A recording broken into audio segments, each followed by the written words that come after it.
Hello, welcome to the Big Black Tent where we are discussing everything theological, philosophical, psychological, spiritual, and today emotional.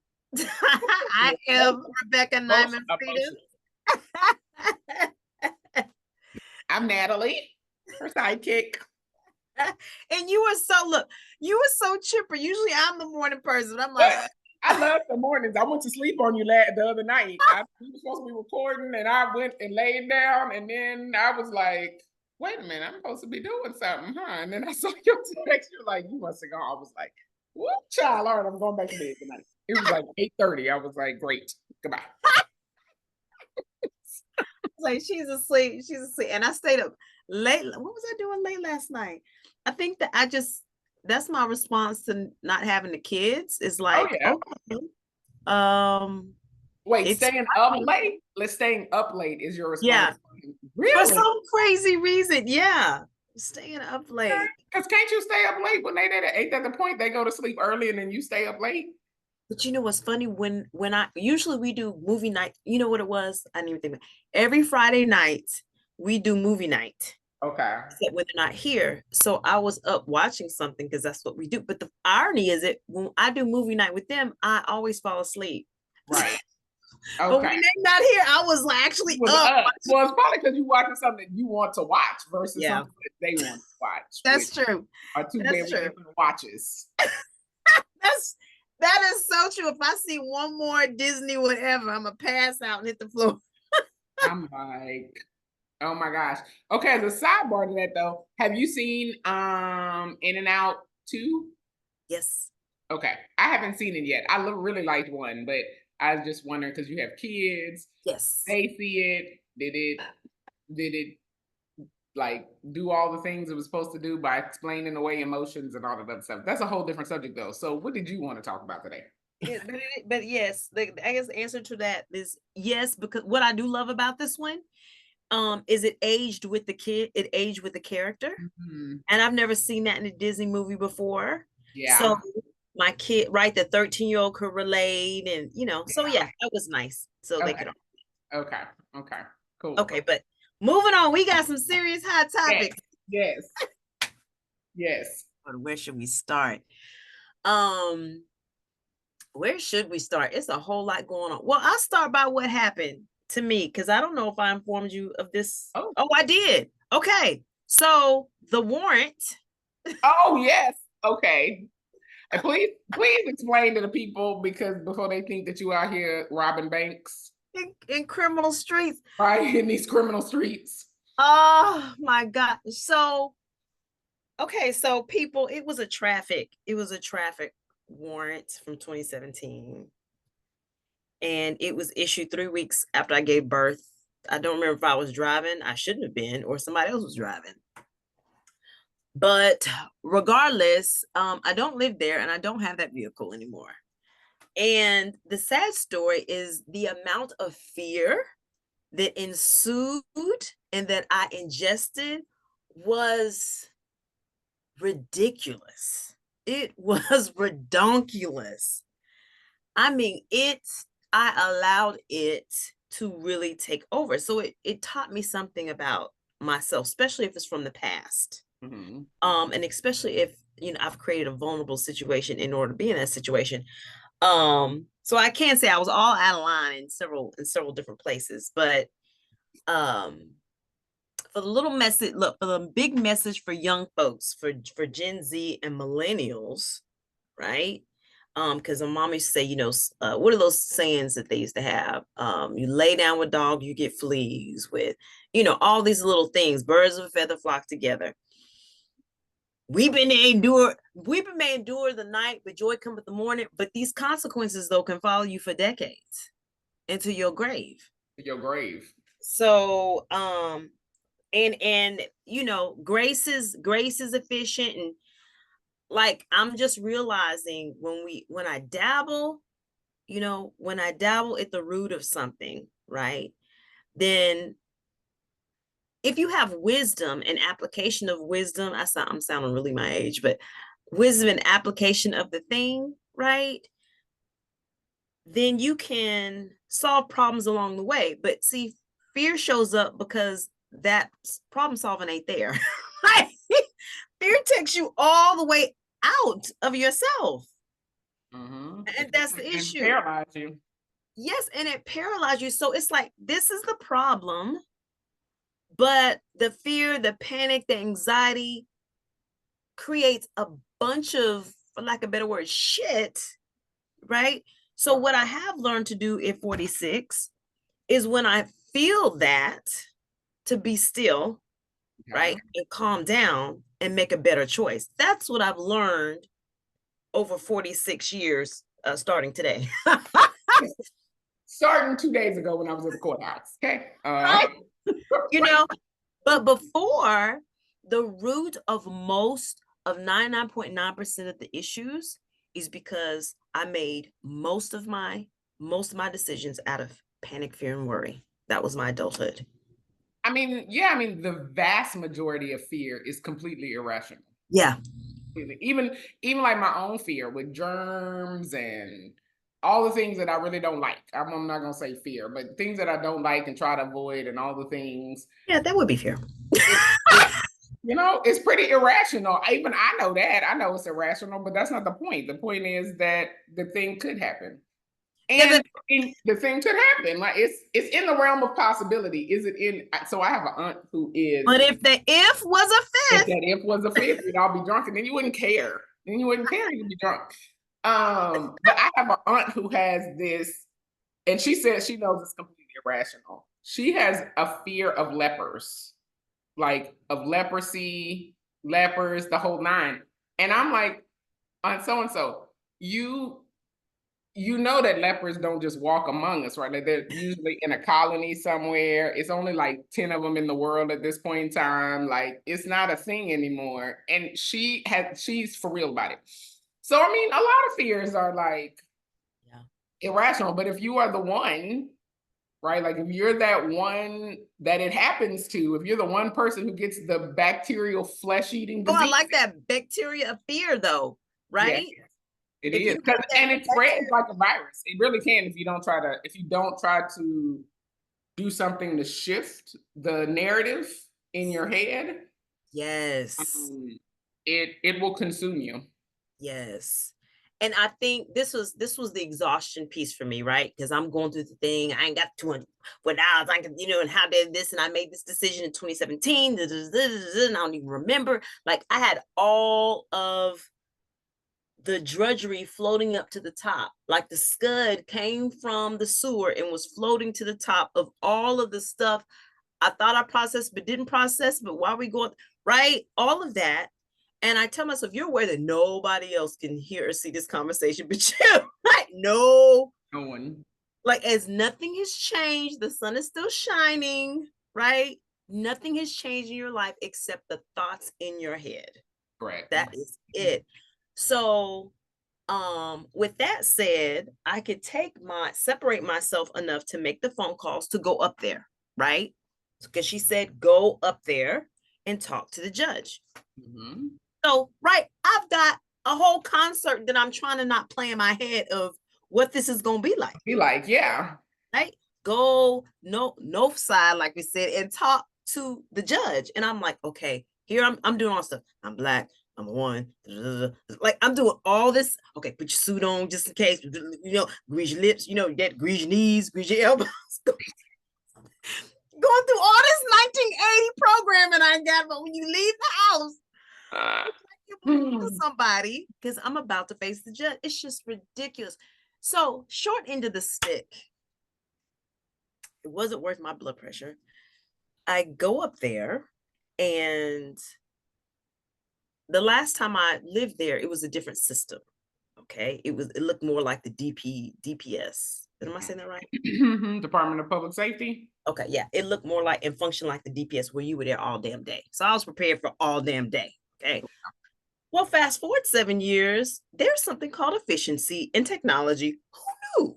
Right? Who knew the government could do such a thing? Who knew? do. So instead of it being old school white women holding on to them, right? Because you lose that damn ticket and you were 131, you going back to 500. Going back That's to what's happening today. Okay, that's what right? you get right Nobody on. cares. You know, wasn't like that at all. You show up in the line. So I'm gonna give a shout out to precinct, I don't know, 41. I don't know. You're not even look at you.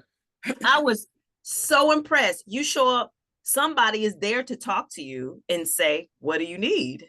Okay, you need to go to that line. When you go to that line, there's somebody in the line. They not waiting you to get to the window and say, get back in the line. You ain't got the stuff you're supposed to have. That's right, right. Somebody's going down the line, telling you to go to the side. You need this. Spanish speaker needs a translator. There's a Spanish speaking translator there, right? I don't know if you've ever see my memories. You remember when people speaking Spanish in these counties and the white folks were like, I don't even make, and it's a whole big to do, right? It's still a big to do, but yes. Okay. Yes. Well, they had it going on. They had their instant translators, pulled them out of the line. So now, right, they handling it. They get, what's your name? Writes down my information, takes it to the ticket for me. Says, ma'am, she will bring in your paperwork. You may go next door. What? So I go next door. In line, I'm standing there. They say, ma'am, okay. They see your ticket. You go in this line. All right, progress. We moving. I'm like fourth, fifth in line. I'm still nervous though. Like, still scared out your mind. Yes. I'm still. They're gonna put some cuffs on you. I'm still cool scared is what I am. Yes. Yes. I'm willing to dance and prance my way out of this ticket. Just buck dancing. You already know. I said I can't do it. Me and Orange, we get down like that. I need shoelaces. I need all sorts of things. So no, I'm not participating. And I was like, you could go to jail today. They could just take you back there if they want to. So they call my name. They give me back my paperwork. Hand somebody else some paperwork. I have no idea what this means. Got a 7 on it. And there's no order to it in my mind. I go before in front of a bunch of people with me in line. She says, hi, I'm assistant district attorney, such and such. She's like, is your lamp fixed on your vehicle? I don't have that vehicle. Is your lamp fixed on your new vehicle? Yes. Case dismissed. That'll be $10. Next. That was it. Less than 10 seconds. 10 seconds. And I had rehearsed all weekend about all these scenarios. I'm gonna have to call to get the kids because they're holding me in the back in Harris County Jail. Maybe it'll take 48 hours to pay off this ticket, right? I'm just making all these plans in my mind, and it is redonkulous. And I was like, you gotta stop this. You gotta stop this behavior. I mean, okay, here's the thing I would say, because everything needs a balance, right? Like there has to be a balance to the thing. And this is, again, world according to Natalie. And so while fear is not a bad thing, right? Like I don't want people to think that it's a bad thing, right? And you agree. Well, the survival kind, if you know, authentic, if a car's barreling down the road, yes. Lion, yes. mean, you know, look, fear is like every other emotion that you have. It is an indicator light. Yeah, it is. That's how it should be treated. It should be treated as an indicator light. And it should be like every other emotion that you have. You should analyze it and figure out why does it exist? What is it trying to tell you in this moment for why it's coming up? And then you can do something with those data points and you can determine whether those data points are rational and the probability, you know, because not identifying your risks, right, is also a problem. Well, that is true. Right. So not identifying the risk is also a problem. But to the point to where you allow fear to consume you, and every thought you have is now about this thing, and you're paralyzed and you're just in this cycle. That's a different thing. And that's what any emotion, right? Like it could be jealousy, it could be envy, it could be whatever, right? Whatever the emotion is, if you allow that thing to consume you to the point to where you are not thinking clearly anymore, Yeah. And you can't really think about anything else, then that's the fundamental problem. But I don't think the issue is that the emotion exists or that the emotion comes up, because you're right. It could have happened. Yeah, it could have happened. You could have gone there and some crazy judge and district attorney could have been like, okay, well, if you ain't got this money, we executing this warrant, you That's lock true. up. And if you didn't have a plan for your kids at this point in time, now you sitting in jail trying to figure out the plan, which is the wrong place to be trying to figure out the plan. Right, right. So nothing's wrong with analyzing and saying, okay, look, here are the possibilities. It could go just fine, right? And I think this is the part that happens with fear when you let it take over you, is that you never acknowledge the fact that it could be okay. Yeah. Hey, Oh yeah. Oh yeah. it's That's never never, part of the picture. right, it's never part of the picture. It's never like, okay, everything could work out fine. That's scenario A. Scenario A is I go in there, they dismiss it, I move on. Scenario B, which is still fine, I go in there, they dismiss it, but I owe $100 and I have to figure out how to work out this payment plan to get this Right. $100. Scenario C, we get less probable, and you start moving through the scenarios, right? Because then you need to put your options with how you would manage each of those scenarios before you get into the situation. People just start at atomic bomb with fear. Right. They never Yeah. back into maybe the atomic bomb never comes and life goes on and we fine. That would be an option too, right? So I think that's it's unbalanced. Yeah. Well, it's I even like I did that post about it because it's not even unbalanced, it's violent and it's abusive because a lot of, especially American culture, right? We have a culture of fear, so much so that our ancestors, right? Yeah. Slaughtered, hung, whatever stuff going on today, police shoot, right? Mm-hmm. So I was just like, wow, this is me allowing myself to be abused. This is a whole nother abusive relationship, Mm-hmm. right? Mm-hmm. And if anyone has experienced that or around that, you know that there's no logic to that, right? There's no logic because there's always a door, right? There's always a Mm-hmm. damn door, Always a door. right? There's no logic, but somehow your psyche has been damaged. Mm-hmm. And that takes a lot of the recovery process. And what I also noticed about myself, which I thought I did a good job combating, is then I start going into um which is just old trauma from how I was raised and how my parents were raised, but the negative self-talk, right? Mm-hmm. The negative, like, and I had to tell myself, I ain't got nothing to do with this ticket this that I don't know about on Monday. Like being able to separate, Yes, compartmentalize. compartmentalize. And I know as our community, which is why I might bring up this cutting board hair pick that's Oh it God. took, Well, not it took me somewhere, was part of the propaganda, right? If you demonize like a culture, if you know, hopefully they ingest it, right? That's how you win the war. You win the war in the mind, so then right. they'll do it to themselves. Right. And so I realized, I was like, this has got to stop. I didn't realize this was so lodged in the back of my brain, like Mm. the part where you're like, you should have this and you, what does that got to do with the ticket? Right? Yeah. Shoulda, coulda. I got a second grade, and I'm having this conversation. I got a whole second grader, the age of this ticket. I'm not even that person anymore, right? Right. Let's move on and let's solve this problem. Right.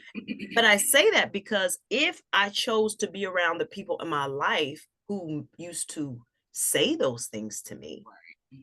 it would have probably been a situation where I didn't even show up. And then I would have got taken in for real. You really would have got taken in. People, Right. please show up to your court dates. Just Which apparently still happens, right? To a lot of us. So oh, a lot of people don't show up. A lot of people don't show up.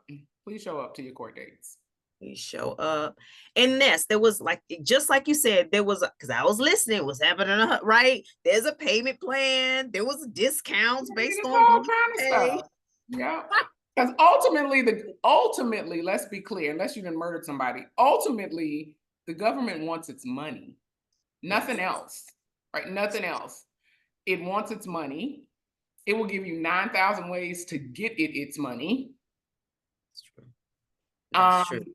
you sitting in a cell working off the money is an option, but that's not the most optimal option for the government. The government needs you out making money in the economy so that you can feed it more of your money from the economy. Yes. So it's going to Yes. give you Yes. the payment plan. Do you need to pay? You put $5 down today. You can come back next month, give us another $5, just whatever. Just make sure it's looking for compliance and money. And money. That's what the government wants. Nothing else. That sounds like several churches I went to. Okay. Um, compliance and money. And since you brought up, I'm pulling this up on Instagram because Oh my God. I did not realize that the prisons were still leasing convicts to industries. Oh my God, yes, a whole private prison system. Yes. I didn't know that that was legal. Does Well, Texas do that? well, I mean, now you're asking questions about Oh, the. I mean, what technically was owning another human being legal? It wasn't really written anywhere making it legal, but it also wasn't really not legal. and there we go. The state of the Don't get human into the condition gray area details. of human ownership and leasing. I mean, I don't. mean, isn't that what I to put it plain? Isn't that what we're doing? We're leasing ourselves for these jobs, right? We're on I loan. mean, that's what I'm saying. It's just trading in one form of slavery for another. Yeah, we're on loan. Yeah. Yeah, I mean, everybody. Now, obviously, the conditions of your enslavement can be vastly different. Yes. Yes, Right. based on your level of fear and programming Correct. and So, I mean, belief systems. So you know, yes.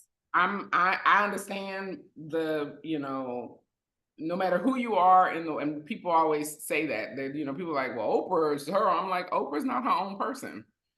Oprah's not her own person. She's a brand to protect, which means she's a slave to her brand. And the people who buy into her brand and the people who allow her to have the lifestyle she has, like everybody, whether it don't matter what you do, whether you own your own business, whether you work for somebody else as a full-time employee, you are at the behest of other people. Period. Somebody, you're aligning what you do to somebody. Otherwise, you would be out on the streets, broke and busted, which is also an option, but you're still aligning yourself to something there too. So That's true. there's no out. I guess it's I was really thinking because we had a conversation similar to this, and I can't remember if it was last conversation. Um, and I was thinking, okay, well, where do I go to? Well, first, I acknowledge that everything, especially this week, is an investment because I was like, what am I doing with? I didn't like this experience. I didn't like not knowing about that experience. Right. Reevaluating what am I doing with my time, Right. other than having to work. But I started to look around and I said, all right, so I don't like where I'm investing my time. Every single interaction is an exchange, I understand, right? Mm-hmm. It's an exchange. It's an exchange with dusting, it's an exchange with organizing, whatever it is.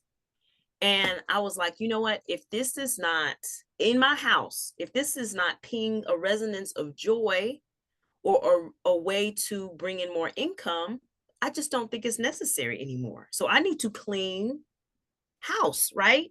Mm-hmm. Spiritually and physically. So I say that because I want to know where you and most people outside of me, where do you find your resonance? Where do you get your joy? Where do I get my joy? I get it from all over. I don't know if there's a singular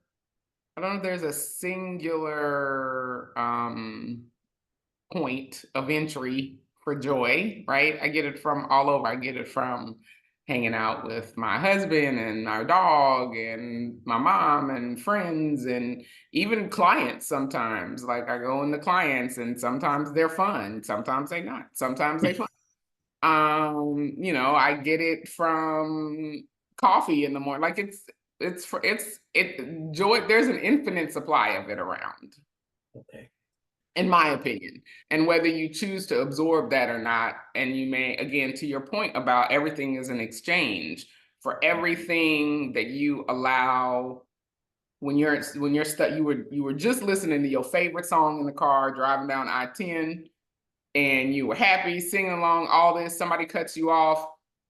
your gear switches from that joy and happiness to the frustration of the person who just cut you off, that those two things can't hold the same space, right? It can't be. So the moment you let that thing come in, you could have stayed focused on your song that you were singing, on the day that's going to be great, the sun that's shining, the temperature that's perfect outside, all of that. But that thing happened, right? So there is an infinite supply of joy, but it's about the distractions, right? The things that come in to, and I think, if you're a person who's read the Bible, believes in it or read it or whatever, there's a scripture in there that talks about Satan and how he comes to rob and steal, and he's a thief. And that's essentially what all those other moments and distractions are. They steal what could have been another moment of joy in the continuation of your joy and your peace and your happiness and contentment. They steal it by doing this thing over here. Mm. And you have the right to choose. And maybe it's worth being frustrated at the person who cut you off. I don't know. I mean, seriously, you have to decide Right. if that is worth the energy, right? Like, I get it. You get upset about things or whatever, and you have to determine whether that's worth the energy and the space that it's going to consume in those moments, or if you need to shift and not deal with all of that. Mm. I love that, especially saying, is it worth the energy? Because I'm like you, I'm realizing the more I stay in, let's say like this past weekend, because fear has been the biggest distractor of my life. So the more I stay in the energy of fear, the more power I give it, right? Literally, I have to step out to meet it, right? It can't do anything without my permission, Right. right? So I have to step outside to meet it. So yes, I was like, okay, so when fear's not there, then man, life is pretty good. Right? It's a big shift. And I say that because I started my new job on Thursday. I'm at Harmony Public Schools and I'm learning about harmony.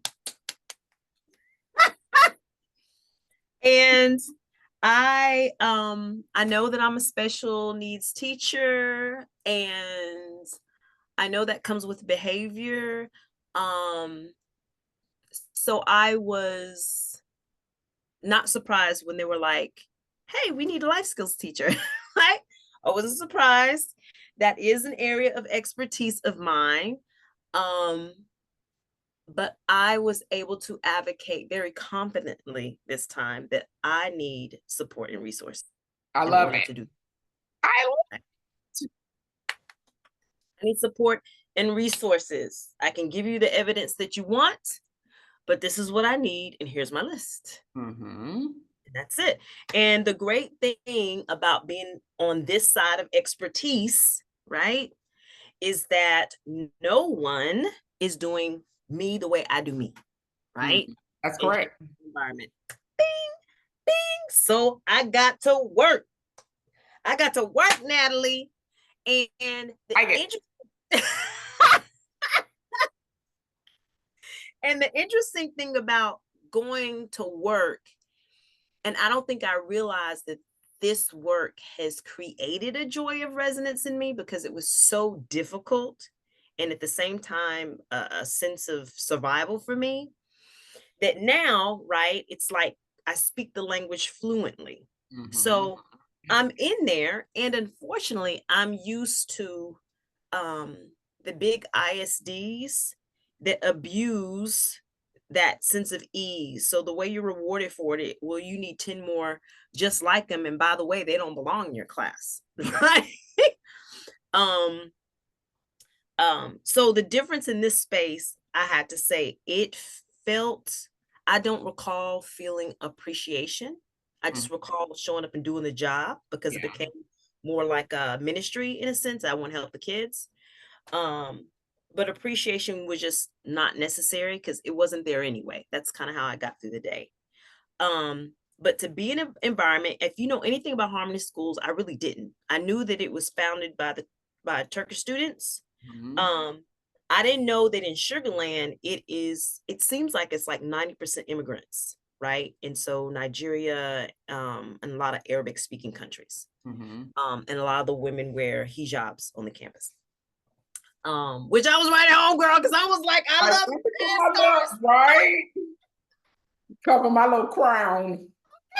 Because the ISDs be like, that's not professional. I'm like, but That's a whole different conversation. Okay. whole different conversation. So what I was really thankful for, the level of confidence, the level of expertise, the ability to self-advocate, and the ability to command. I learned from my friend Laura, who was a wonderful shaman and healer, to command my calm. Mm-hmm. And what that looked like is, What does that mean when you say command your calm? okay, so Laura Myseca, she is the calmest person I know. She shows up and it's just, she just has the energy of calm angels or whatever around her. You just kind of go down a notch. She's very calm. Okay. And I told her, I was like, man, you're like the commander of calm. You just command calm energy. And she's got a lower tone and she's just like kind of chill, but she's very powerful in her presence. Mm-hmm. And so what I've learned, even with you, when you show up, you have like a different presence when you show up of expectation and everything kind of falls right, in its space around, like different people show up differently. Mm-hmm. And I realized in this classroom, right? I was like, I need to embody that. I need that confidence and that calm in this new environment. I don't need the dance of fear. You stay over there, right? I need this. So I have a class, I have two, they gave me two assistants, girl. Two assistants for two kids. Now, usually that's a really bad sign. You got two kids that need two assistants. We took it. We took it. Hey, We took it. take the resources. That's what we do. We took it. I don't recall having two assistants in years. So we took the two assistants, and I have two males assistants. I never had male assistants before, right? The dynamics can be interesting, but this is what I've learned over time. I've learned that the evidence of the thing is what usually earns the respect, right? Okay. The Okay. evidence of the thing. Say So, wait, say more. The oh, evidence of the the thing. evidence things are like faith without works is Yep. dead, Yes. right? So Yes. I can say I do one thing, but for you to see the results in real time, is me earning my respect, Yes. right? So you can respect me as a human being, but to respect my career and work, you have to see my method and experience that method. Right. Um, so I had, unbeknownst to me, because this is day 2 yesterday, so I have to give thanks to God coming off this warrant. Okay, it's been a long It's been a 7, long 8 days. yes. Yes. 7, 8 days. Unbeknownst to me, by the second day, the end of my work day, I had teachers coming up to me. I heard about you. I needed to meet you. Because you're brilliant. I was like, oh, okay, thank you. Right. So it felt good for someone else to actually notice, and And acknowledge. because I'm usually just doing the work and then you just get more work. Right. It's Just true. do the work and you get more work, which is fine. But I was like, Person's capability. right. It felt good to be appreciated. Right. And I was like, wow, that actually feels great. I'm not used to feeling that in this situation, but thank you. I appreciate that. And I also experienced for the first time the level of deference that other cultures may have for education, Mm, right? So they're looking at me more as a physician, somebody who's fixing, a problem, a yeah. solution to what they don't have, right? Yeah. Versus, oh, you're a sped teacher. That's kind of hard, Mm, right? Kind of like pity. yeah. Oh, whole thing. That's all right.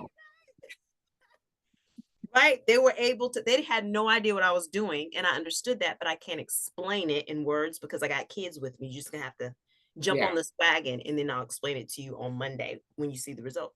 So, in clear time, short wise, what this looks like in human behavior, because we're all trained this way, I think we Mm, just forget, right? yeah. Society has to manipulate you through tricks and treats to get its way, right? If you want to live in that house, you got to come to work for me and I give you something called money. Yep. right? Carrot or stick, carrot or stick. Right. You can try to barter with your flip flops if you want to, but you figure out that's not working here. Not gonna work. Okay. Okay. Here, JP Morgan Chase. We need cash. Thanks. We need cash. I was like, so the kids, right? And it was two boys, which is usually boys. Just needed to understand. I needed to understand their language of value, and then you exchange boundaries and communication so they can get what they want. That's pretty much it um in short terms. Okay. And so it was interesting that the my coordinator, who was the white male, he thought I was being on the out mean. And that is not it. That is kind of the norm, I realized, for white America. Their perception of discipline um, is really different. Yeah. Whereas the other cultures would, this is very interesting. So this is international. Look at you and right? Mm-hmm. Like, Mm-hmm. Mm-hmm. We don't let our children talk to us like that. right. They're like, and then we just keep walking. They'd be like, and then they just keep walking. Like that's how you get. Like, I was like, oh, same thing. Okay. Same. Oh my God, that's hilariousness. Right. And then by the end of the day, we were walking in a line. We were walking in line. We weren't running the halls like animals. Right. Or adults holding my hand because they think you don't know how to control yourself. No, they know how. They just controlling you right now. Right? Correct. Correct. Right. So I love the creative process of an institution or any relationship that understands that you need to creatively walk along your path as long as we end up on agreed terms, right? The results. Boundaries. Boundaries. So in the corporate world, do you get that same creative flow of getting the results as long as you get the results? It depends, right? It depends. Obviously the corporate world, well, it depends, right? If you're privately held corporate world, could be a little different than publicly held corporate world, right? Explain to me what that means, privately versus publicly. Public meaning you have shares that are owned by the public, you're traded on the stock market, you have a different set of rules and guidelines that are governing you, and you have shareholders who are looking for a specific return on their profit on what they hold in the company. So they're looking for a certain amount of profit. Okay. Versus privately held, which you only account to yourself, basically, and whoever is a part of that, whether it's family owned or it is you have a small board of people who may have stakes in it or whatever, but you definitely don't have you have a lot more autonomy as a privately held company because you don't have the SEC and you don't have all the things that come along with having publicly traded stocks. And so sometimes motivations can look a little different. Obviously every business should be in business to make money. Like that's the point of making business, providing a product that is worthy of consumers and making money on the product that you are giving that you're selling that meets a need for your consumers. But it really depends on the company. There's plenty of companies that allow a-holes to exist because they deliver. And I don't have a problem either. Look, if you can deliver and you are an equal opportunity a-hole, go forth and prosper, right? That's your business. That's how you approach life, whatever. Now, if you're not an equal opportunity a-hole, that's why I have a issue. Like you Okay. can't. So equal opportunity. Okay. Did you see the show Billions? Yes, and he was an a-hole to everybody. Okay. So like that. Okay. He's the equal opportunity a-hole. And very self-serving, which is also fine as long as you know that that's what the person is, and he made no qualms about it, right? So yeah, so if you get results, There's lots of companies that allow people to be a-holes because they get results. There are other companies that say that they don't like people to be a-holes, but it takes a different shape and form if they get results, right? Ultimately, everybody is looking for you to get results. Um, and you still have to operate within the boundaries of that organization's rules, policies, culture, all of that in order to get results. And it's why you can't approach solving the problem in every company in the same way, right? Like I can't go deliver something at Exxon and it worked at Exxon and think I can take it to Chevron or to Walmart or to Google and just keep doing the same thing, because every organization is entirely different. There may be things that you can take from your experiences at the other places, but everything is going to be different because it's a brand new organization that has a different history and track record, and it's grown differently. Some companies have grown through acquisition. Other companies have grown simply by dominating the market and market share, and they never had to acquire anything. And like it just depends. So all of that mix, combined with the rules and regulations over that company abides by, has a lot to do with how you can approach your problem solving. But inevitably, yes, you do get to have some creativity. Jeez. Jeez. So when you this is one thing that I've never really thought about. I used to hear about it in these meetings, but company culture, right? Are you saying these are also different because of the company culture is different? And Mm-hmm. that's a real see, I've never really understood that because I didn't do too long in Well, corporate. think about HISD, right? You were inside of HISD, right? Yeah. And HISD has a culture. Oh, the really? the school district itself has a culture. And then when you get inside a school that has had a principal there for many years and maybe teachers also there for many years, it too has a subculture of the ISD. And now you're in harmony and you're recognizing that they do things a little different inside of harmony, right? They have a different set of values, they have a different way that they approach how they educate, their approach to education. They have a different language. Even their linguistics are different around how they talk about the thing, right? That's the culture of the company. Okay.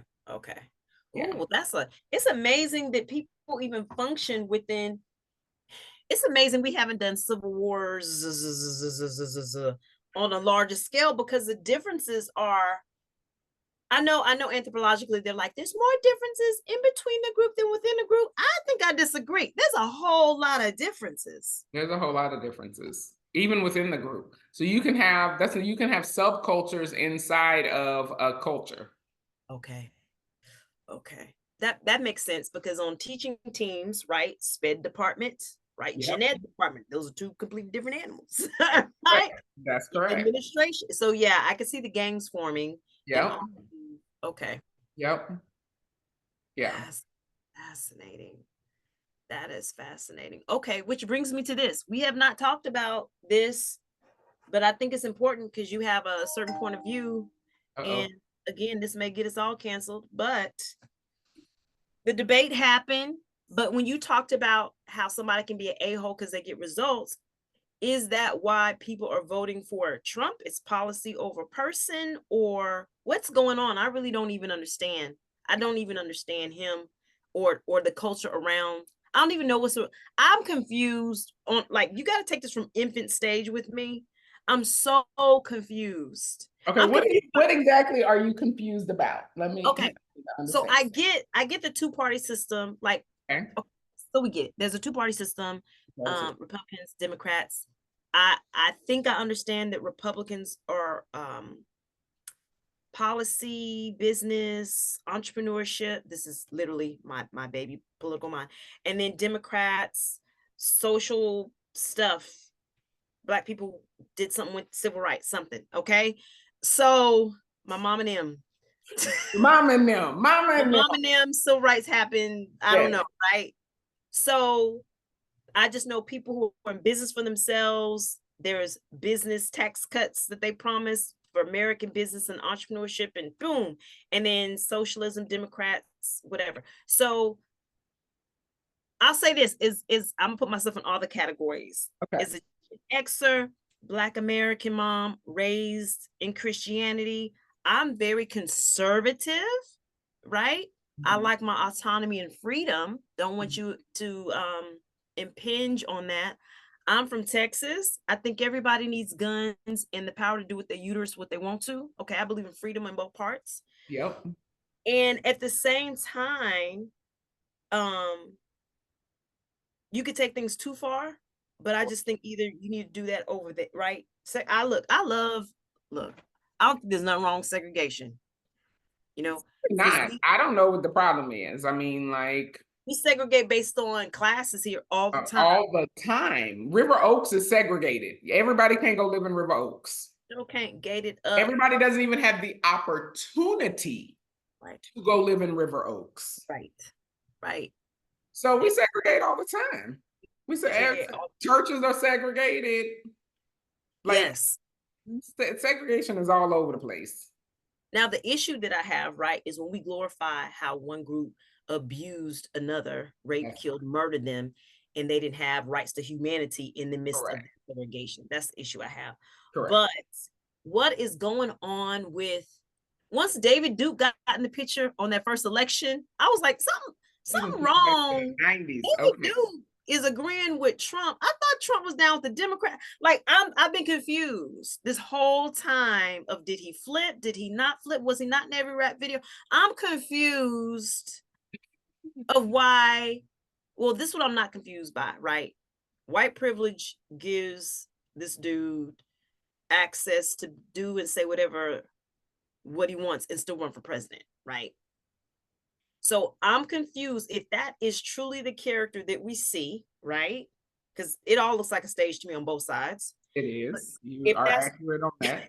I'm saying all of it, but if that is true, if we're gonna take it on face value that this dude is exactly what comes out of his mouth, I'm confused at why people believe the stuff.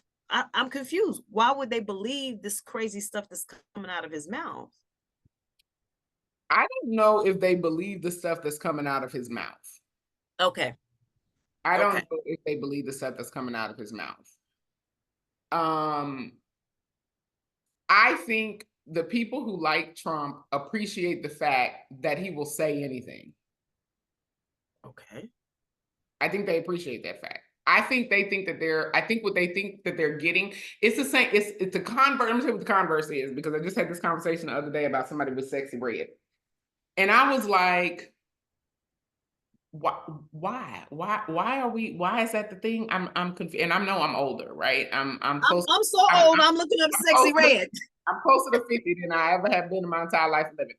Um, Yeah, and this person was like late 20s, and I was like, so that's the thing. Like, y'all genuinely you really appreciate her music. Like, you really think, like, y'all really think she a great rapper. Like, I'm just trying to help myself, please. I've never seen this girl before. What is You she? ain't never seen Sexy Red before? Oh my God, I'm one up on. I'm old. I'm not as old as Becca. Okay, so let me tell you. But now this makes me understand some things because I keep seeing girls look like this. I'm like, why? Oh, oh, it's a whole thing. And this girl she looked me dead in my face. She looked me dead. I mean, like, with the coldest stare of convincement, if that's even a word that you could have. And she said, I don't know, she's just authentic. They think this is authentic. This is a market, honey. Did she do this on her by herself? Even if she did do it by herself. And she was like, oh, okay, me having chlamydia and being a hoe is a great concept, and I'm gonna push that. That's gonna be, oh yeah, she was happy. She's happy that she a hoe. She called herself one. And I don't mean hoe like when girls call themselves, hey B, like that. I mean, she literally, Let me out. I'm telling you, Becca, it's a lot. Don't go down the rabbit hole just yet. Okay. So Okay. in the same, that girl looked me in my face and said she felt like Sexy Red was authentic. And I was like, I really didn't have nothing more to say at that point, because I can't tell you what is and isn't authentic and whatever. That is the same thing for Donald Trump's followers. They believe because he just says whatever, right, wrong, indifferent, his own version of reality, whatever it is, they believe that is a level of transparency that they've never seen from a politician before, ever. It don't matter if what he's saying is true, not true, if it's something he manufactured in his own mind, if his logic is unsound, it doesn't matter. The point is, he's sharing his unbridled thoughts with people. How many politicians, seriously, how many politicians before Donald Trump were all over Twitter like a regular person? Like the same way regular people use Twitter and they be on there all day, just tweet, tweet, tweet, tweet, tweet, tweet, tweet, tweet, tweet, tweet, tweet, tweet, tweet. That's Donald Trump. And people, his followers, people who like him, think that that is authenticity. So we have a problem with the definition of authenticity. I mean, we have a problem with that because I think this is really fascinating that you're saying this, because when I'm listening to him, right, he's just a throwback of Hitler and every other person with, and this is my thing though, because before 1980, whenever white folks figured out, or black people said, don't call me nigga no more, right, when they stopped doing that on TV, publicly and openly, before then, what he was saying was just lunch, right? That was just what you heard and what you saw.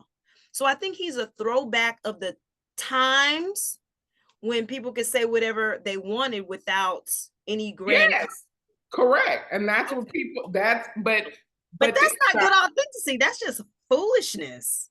I mean, yes and no, right?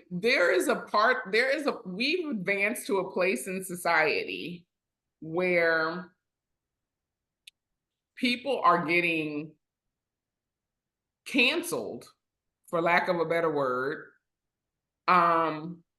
for their thoughts, not for their actions, but for their thoughts. I see. Right? So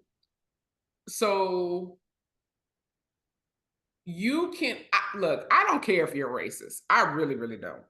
You can go home and sit at your kitchen table and talk about how you think you're the superior race and your fair skin make you the best thing since sliced bread and all the things. I don't really care. I only care when that belief system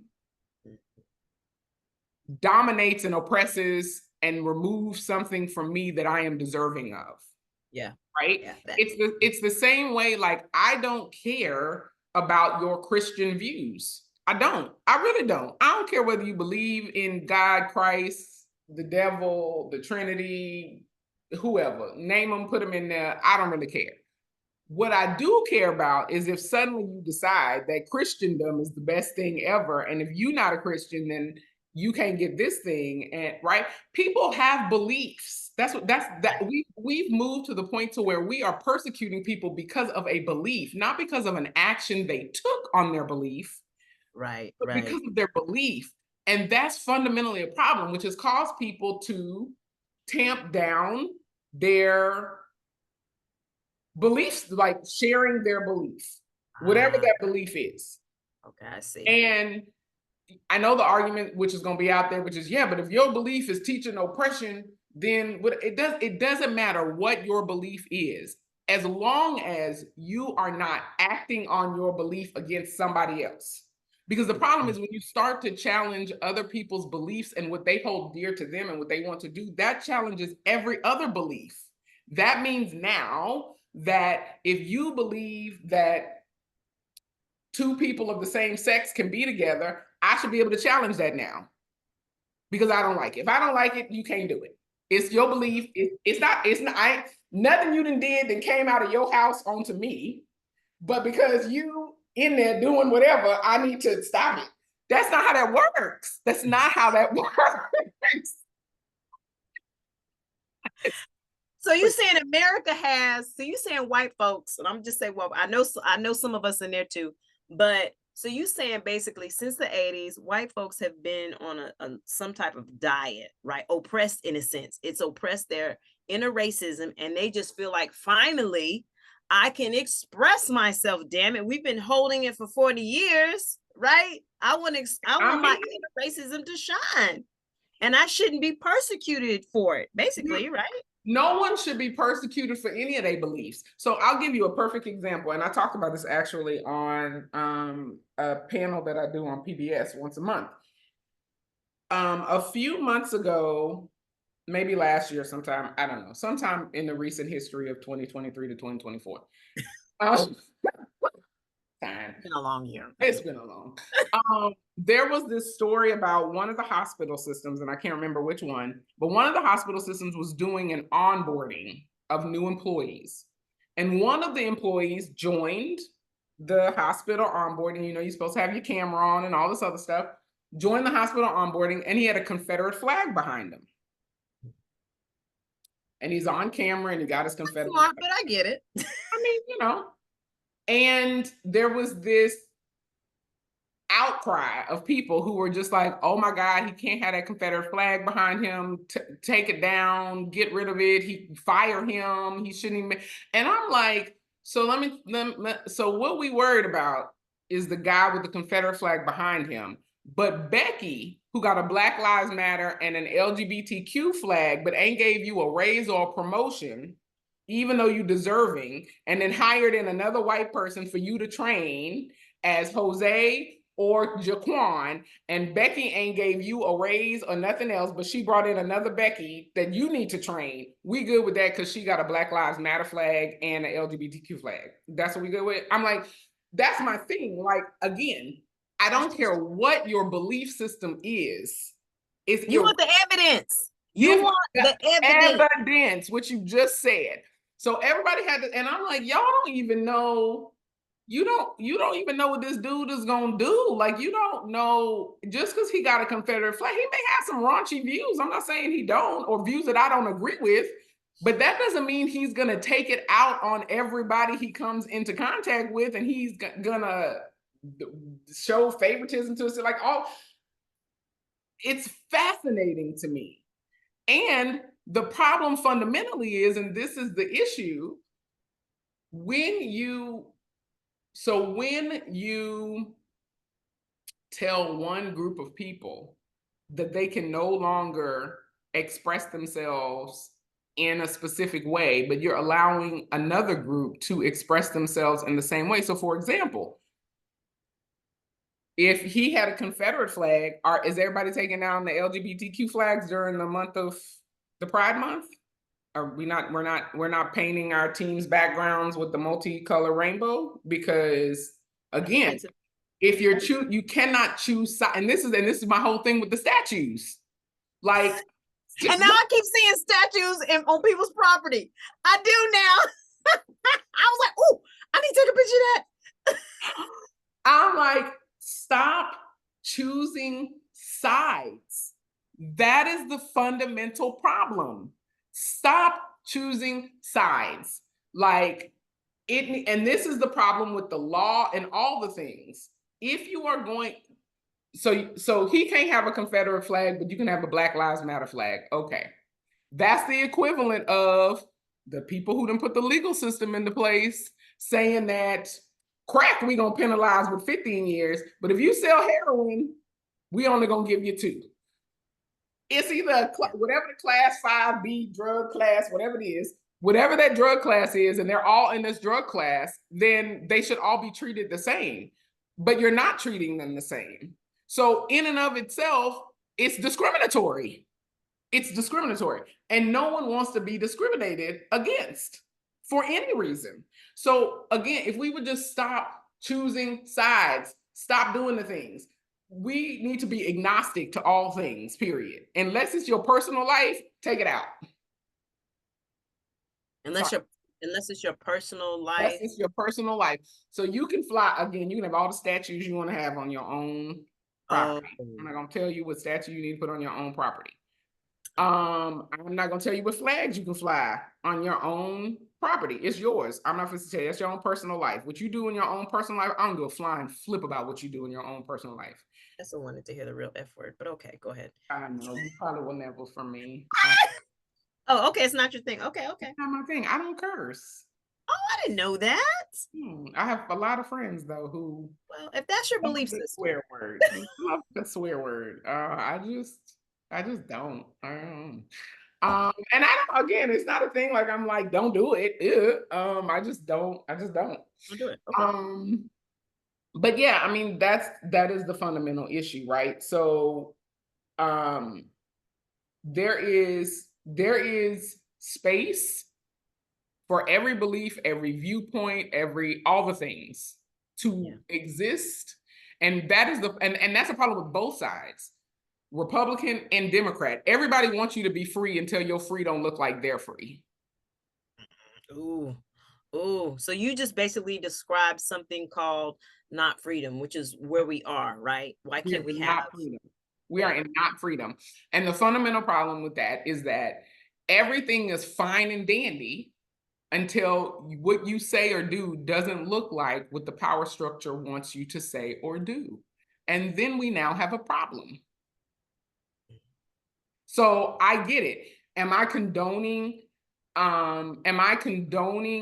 people trying to invoke other people to go and commit a crime? No. Am I saying that I'm condoning people should be out there telling people that they should go beat somebody in the head? No. But what I am saying is that you certainly have the right to believe that you are superior to somebody else. You certainly do. I'm not supposed to tell you don't, because quite honestly, I think I'm superior to just about everybody on the planet. So that's a whole different story. You have the right to believe you want to believe. You do. And as long as your belief is not harming, like meaning physical harm, Like January 6th. January 6th, as long as we are not the Minority Report. We are not the Minority Report. So we are not talking about pre-crimes. I'm not here for pre-crime. That's why everybody's sitting in jail right now, because we have all of these laws that market you as a criminal even though you haven't done the crime. So your traffic ticket, if it was for speeding, let's say, what was the harm? What was the actual harm inflicted on anybody by you doing 80 in a 65? Are you projecting? I think you're projecting. Oh, I'm just asking. In the same way is, what is the harm of you having the drugs in your pocket? Now you're telling me I had the intent to sell the drugs. I was about to say intent. It's all based on You intent. don't know what I was gonna do with them drugs. I could be going home to flush them drugs down the toilet. And I'm not saying that that's the likely thing that was gonna happen, but you don't know. You have arrested me for holding something in my pocket. I haven't used it. I haven't sold it to anybody. I just have it in my pocket. It's possession. It's possession. So the same thing. I went 80 on a 65, in a 65. I'm home safely. Everybody else home safely. Absolutely no damage was done to a human or property. Yet here I am with the moving violation. I mean, thank God I don't have moving on, but I'm just saying. Like, I love it. But yes, all of it's based on that. All of this, and that's the fundamental problem. We are criminalizing thought. We are criminalizing beliefs. We are things that ain't even took place yet. And people are, well, what? Do you want somebody to drive home drunk and possibly kill? No, I don't want anybody to drive home drunk. But I also know if you drove home drunk and you got home safely, then nobody was hurt. What are we charging you with? I don't understand what we're charging you with. So what do you do? Okay, so I see because I'm looking at this in different perspectives. Okay, so I think calling back, well, not really calling you back, but talking about fear again, right? Mm-hmm. So America, right? Slave history, slave class. I'm sure you've probably read about a lot of the in order to have something like slavery, in order to have a society that agrees on something egregious or some type of law, you've got to have a culture behind it. So what, at least in America, they've done is they've scared a lot of people It into, created a bunch of fear. and Yeah. fear, like you say, isn't logical, but you Uh, scare people into believing if we do this, if we get these super predators, if we get these drugged, if we get these people away from the streets, it'll be safer. So I think there is something called precedence, right? Especially, but if you have little kids, this is the thing. I think what you're really talking about ultimately is autonomy and personal responsibility. that is correct. That's exactly Right? what we're talking about. That's exactly what we're That talking. is not what this society is based on, ma'am. Well, but you're asking about why people think Trump is authentic, right? Ah, You're asking about why Trump resonates with his group of people, right? And in their heads, they can't say what they want to say. They can't act so they can't. Essentially, we're telling them don't show up as your authentic self. Everybody else, you show up as your authentic self. Y'all don't show up as your authentic self. This is how they perceive the world, right? And it's because we've decided that their authentic self, which might be, hey, I'm better than you, and y'all suck, and you a monkey, and whatever else. Okay, great. But did they do anything? Did they deny me a promotion? No, no. And I don't know not how many. historically right. I work with a lot of racists. I'm in the oil and gas industry. Like it's a lot. It's old white men. That's what they do, and I'm pretty sure that they have ingrained biases in them. And yet, I still end up with contracts and work.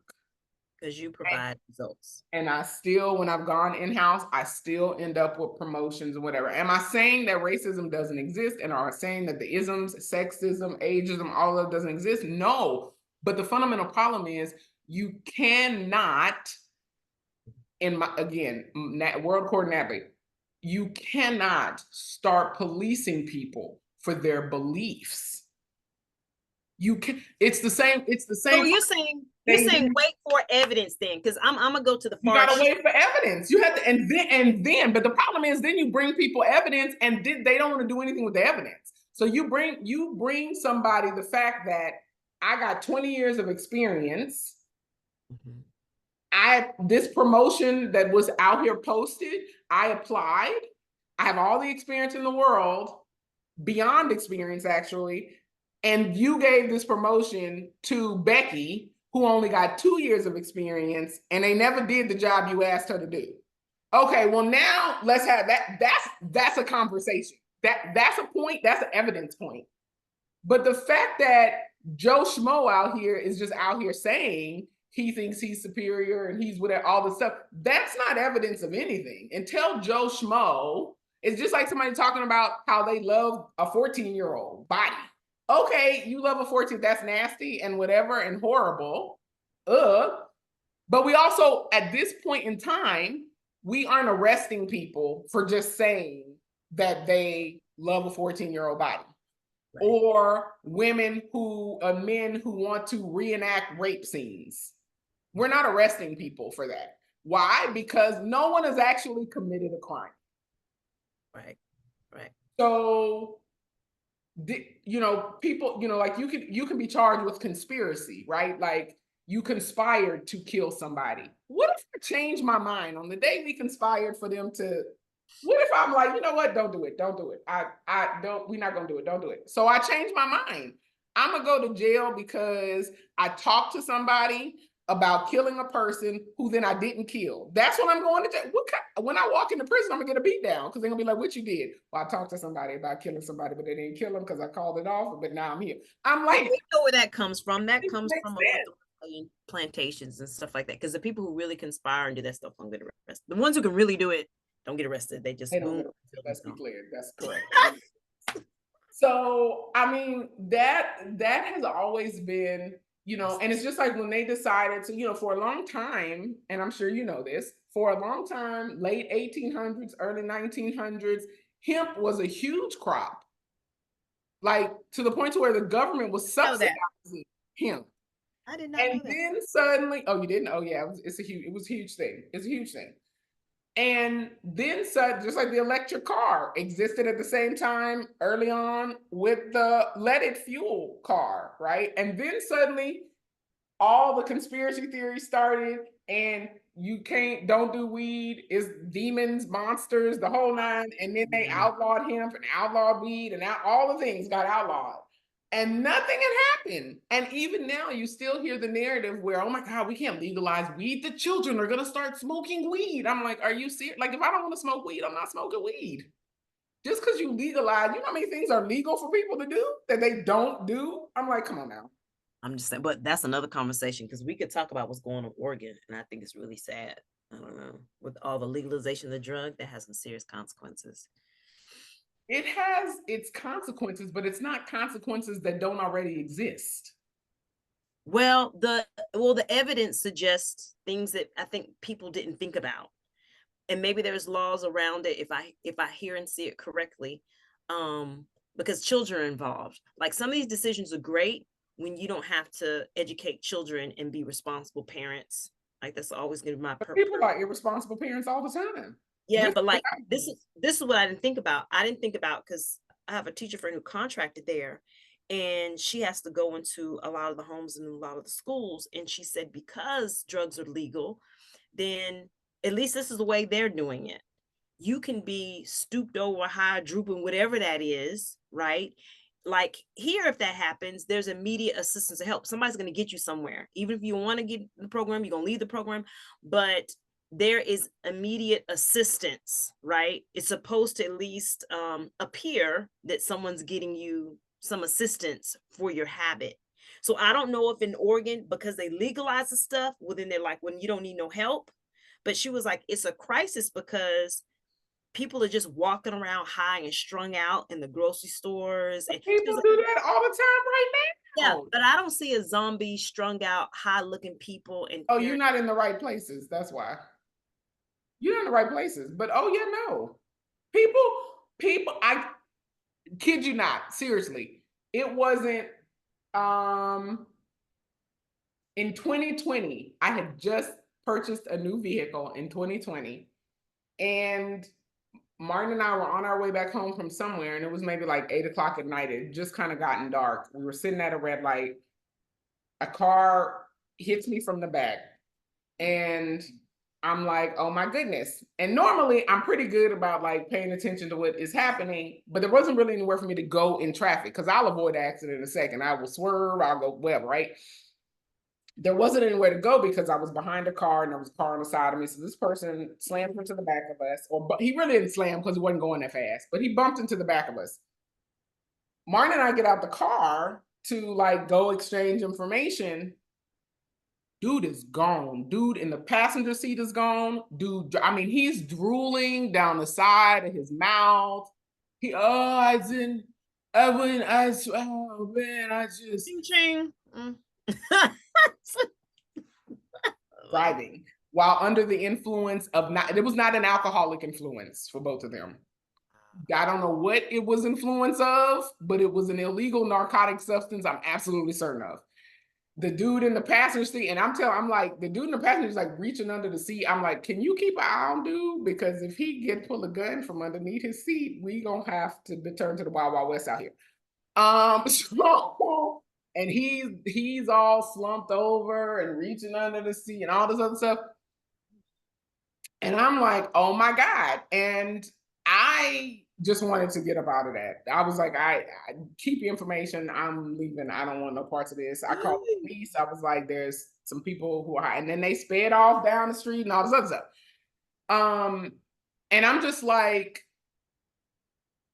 that's what I'm saying. That now maybe there is a epicenter because it's become a beacon to people that they're like, oh, this is legal here. So I'm going to go here and do the thing. But don't get it twisted. People are sitting in their homes high on drugs right now. But People see, that's walking not, to the grocery store high on drugs, but I driving think high on drugs. the difference is, like I said, I don't know what their legal setup is, but right now, because it is illegal, again, I don't know the laws, then there is immediate assistance if you present that way and there's children involved, right? Um, but from what I'm hearing is happening there, because it's illegal and it's free choice, and that's how y'all roll, that's your culture. Nobody is, well, the law is written so it may not be immediate need to get your child help. And I say that because those drugs are gateways for abuse and neglect. So yes, it is happening because I'm sped and we see it all the time. We understand Mhm. what they smell like, look like, what's dripping on Yep. that pack. But at the same time, even though I hate CPS to the bottom of my soul, there Yes. are measures in place to address this is a red flag issue and Right, somebody needs to address this and get right, this child some help. I don't right. know if that exists there because it's legal. I would think endangering a child exists everywhere, regardless, right? Regardless of what's legal and not legal or whatever, there are laws around endangering children, and so be it, right? But we're talking about it. We're talking about specific to drugs, Right. but again, if you watch Handmaid's Tale, I know right? it. So I need to watch it. No, I've not if seen you it. watch I Handmaid's don't need Tale, I this need to little see it. boy's mom, the chief handmaid lady who trained the handmaids when the whole system came to be, she used to be a school teacher. There was a little boy in her classroom whose mother was always late picking him up. She, whatever. And she didn't have her own children or whatever. And she felt like the mother was neglecting the kid. So the mother worked at like a strip joint or whatever. So she was a stripper. And had a boyfriend that was not the greatest of boyfriends or whatever. Um, but in that, right, now now you have the moral police, right? Because one could say, oh, you're a stripper. Mhm. That's a lot of drugs and alcohol. You shouldn't have your kids because you a stripper. Oh, you work nights as a clerk at a hospital and the whatever. No, children need their parents so you go down a really slippery slope, right? Again, of things that when you start having the morality police and the thought police coming into play. And again, I'm not condoning you. But wait, what happened? You got me hooked on this plot. What Oh, happened? Handmaid's Tale happened. Again, when the system flipped on its head practically overnight, and women had no more rights, and you needed a man to have a bank account, you couldn't have access to your own money, and then ultimately they pushed the whole system through where women belong to a man, basically. She was, when they were scooping up all the unsavory women Mhm. who could still procreate, because the whole notion of Handmaid's Tale, the handmaid, right, is based off of like Rebecca and Leah and all this in the Bible, where somebody couldn't have a baby, and so they told go into my maid and create a baby, because if I don't, right. So the husbands and the wives who were in the power structure that couldn't have children had handmaids, and every month there was a sacred ceremony where the husband would not have sex with his wife, but would have sex with the handmaid in order to try to have a baby and impregnate the handmaid, so that because birth rates were down. It's the same stuff that's circulating right now. Talking about the birth rate in the globe is going down, all the stuff, right? All the same crazy logic stuff that's happening right now. And so the woman who was the teacher in normal world, in Handmaid's Tale land, after the laws had flipped, she was like the head mother who trained the handmaids to be submissive, that this was your Oh, this just wife. sounds like 18 before right after Bacon's rebellion up into the civil rights. Yeah, basically all of previous history before, yes, modern history. Yeah, and so she was the one who taught them that this is their purpose. They're serving God at the highest purpose, all this stuff that, women needed to know their place, and having a great man and a good founding man is like all the things, all the crazy things, right? But that's what I'm saying. But the little boy's mom was a stripper. Now, do I go to strip clubs? No. Do I even like strip clubs? No. I think strip clubs and porn and all this other stuff are problems for marriage. They create an illusion for men and for women sometimes around what should and shouldn't and whatever, right? But that's still not for me to tell you what to do. Like, if you're consenting adults, if you want to be a stripper, God bless you and your stripperdom. I don't know what to tell you. And if you want to pay money and throw your dollars down the drain for a fantasy, then you can do that too. Like, that's your business. But she was like, oh no, she's an unfit mother. As if your job dictates how you will parent. And it doesn't necessarily. There are people who are doctors who are horrible parents, but can do the best brain surgery ever. That's true. That's true. But please don't let them raise children. So again, to me, that's the whole problem with the whole thought policing. When there's no legitimate crime that has happened, meaning injury to a person, injury to a living creature, injury to property. When you start trying to police thought and activity that hasn't had an impact on any one of those three things, you are going down a very slippery slope. And then you have, depending on the rulership that you are under, different laws associated with that. That sounds about right. I mean, prejudice, prejudging. That's pretty much where we were, right? We were slaves because they prejudged us as not people or unworthy or ham, whatever, cursed. But yeah, that's exactly what you're describing. Because you are who I think you are, I get to do all of these things to you. Correct. Right? Whether define you as a criminal, take away your children, you don't have any rights. You're right. That is the biggest issue in humanity. And unfortunately, and fortunately, hopefully, right, we're getting there next generation. I don't know. She's like, unfortunately, I think it takes a lot of autonomy and responsibility and maturation to realize, right, that every human has a right to exist and exist the way they want to, barring you don't hurt me or other people. Correct. Right? Correct. But people struggle with that because they're afraid that what you're going to say is going to do something to them, or the way you dress is indicative to what, right? People, there's so many distractions. It is. And if you ask me, it's the same side of the same coin, right? So women are at a place right now where they, not right now, but it's been a place for quite some time, where they want ownership of their body. Yes. They want to decide what happens to their body without any other thing happening to them, right? And they're essentially being judged on a pre-crime. Essentially, you're essentially being judged on a pre-crime. Someone is saying that we don't trust your judgment. We don't trust your judgment, women across the board. We don't trust your judgment. And because we don't trust your judgment and believe that you're using a specific mechanism as a form of birth control, which might be, some women might be out, women might be out there using abortion as a form of birth control. But there's also women out there whose life is in the balance and need an abortion, need the pregnancy to be terminated, or they are going to die. So you have this spectrum, but we're at the place where we're saying, no. You don't get to make that determination anymore. But that's the same side of the same coin when you tell somebody, right? Because if you let people who are pro-life, and don't get me wrong, I'm not a fan, I'm not out here preaching for abortion, that's for sure. I'm preaching for everybody to be autonomous in their own body and mind their own business. That's what I'm preaching for.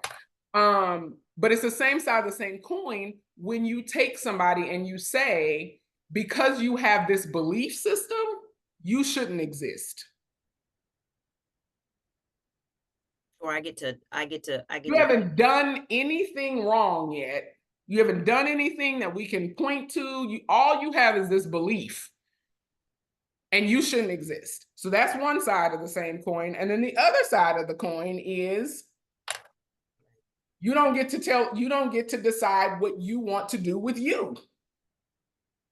Yeah, we've been. And the two parties and the two people who are on don't even see it as being the same argument.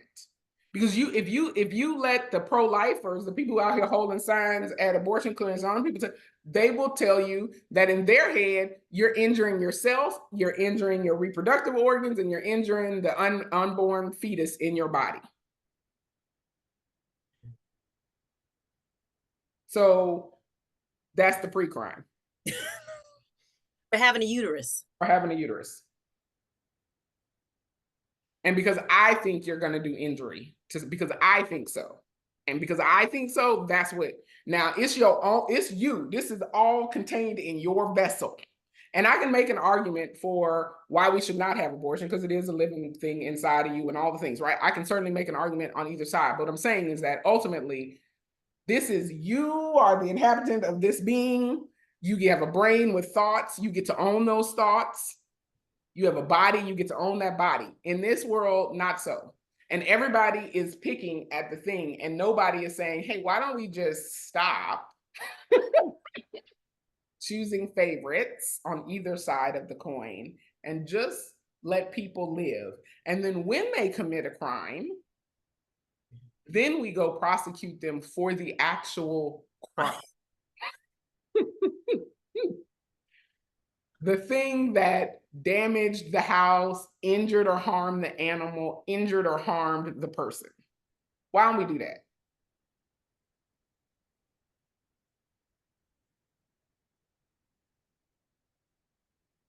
I think, I mean, yeah, right. That's some basic Swedish thinking.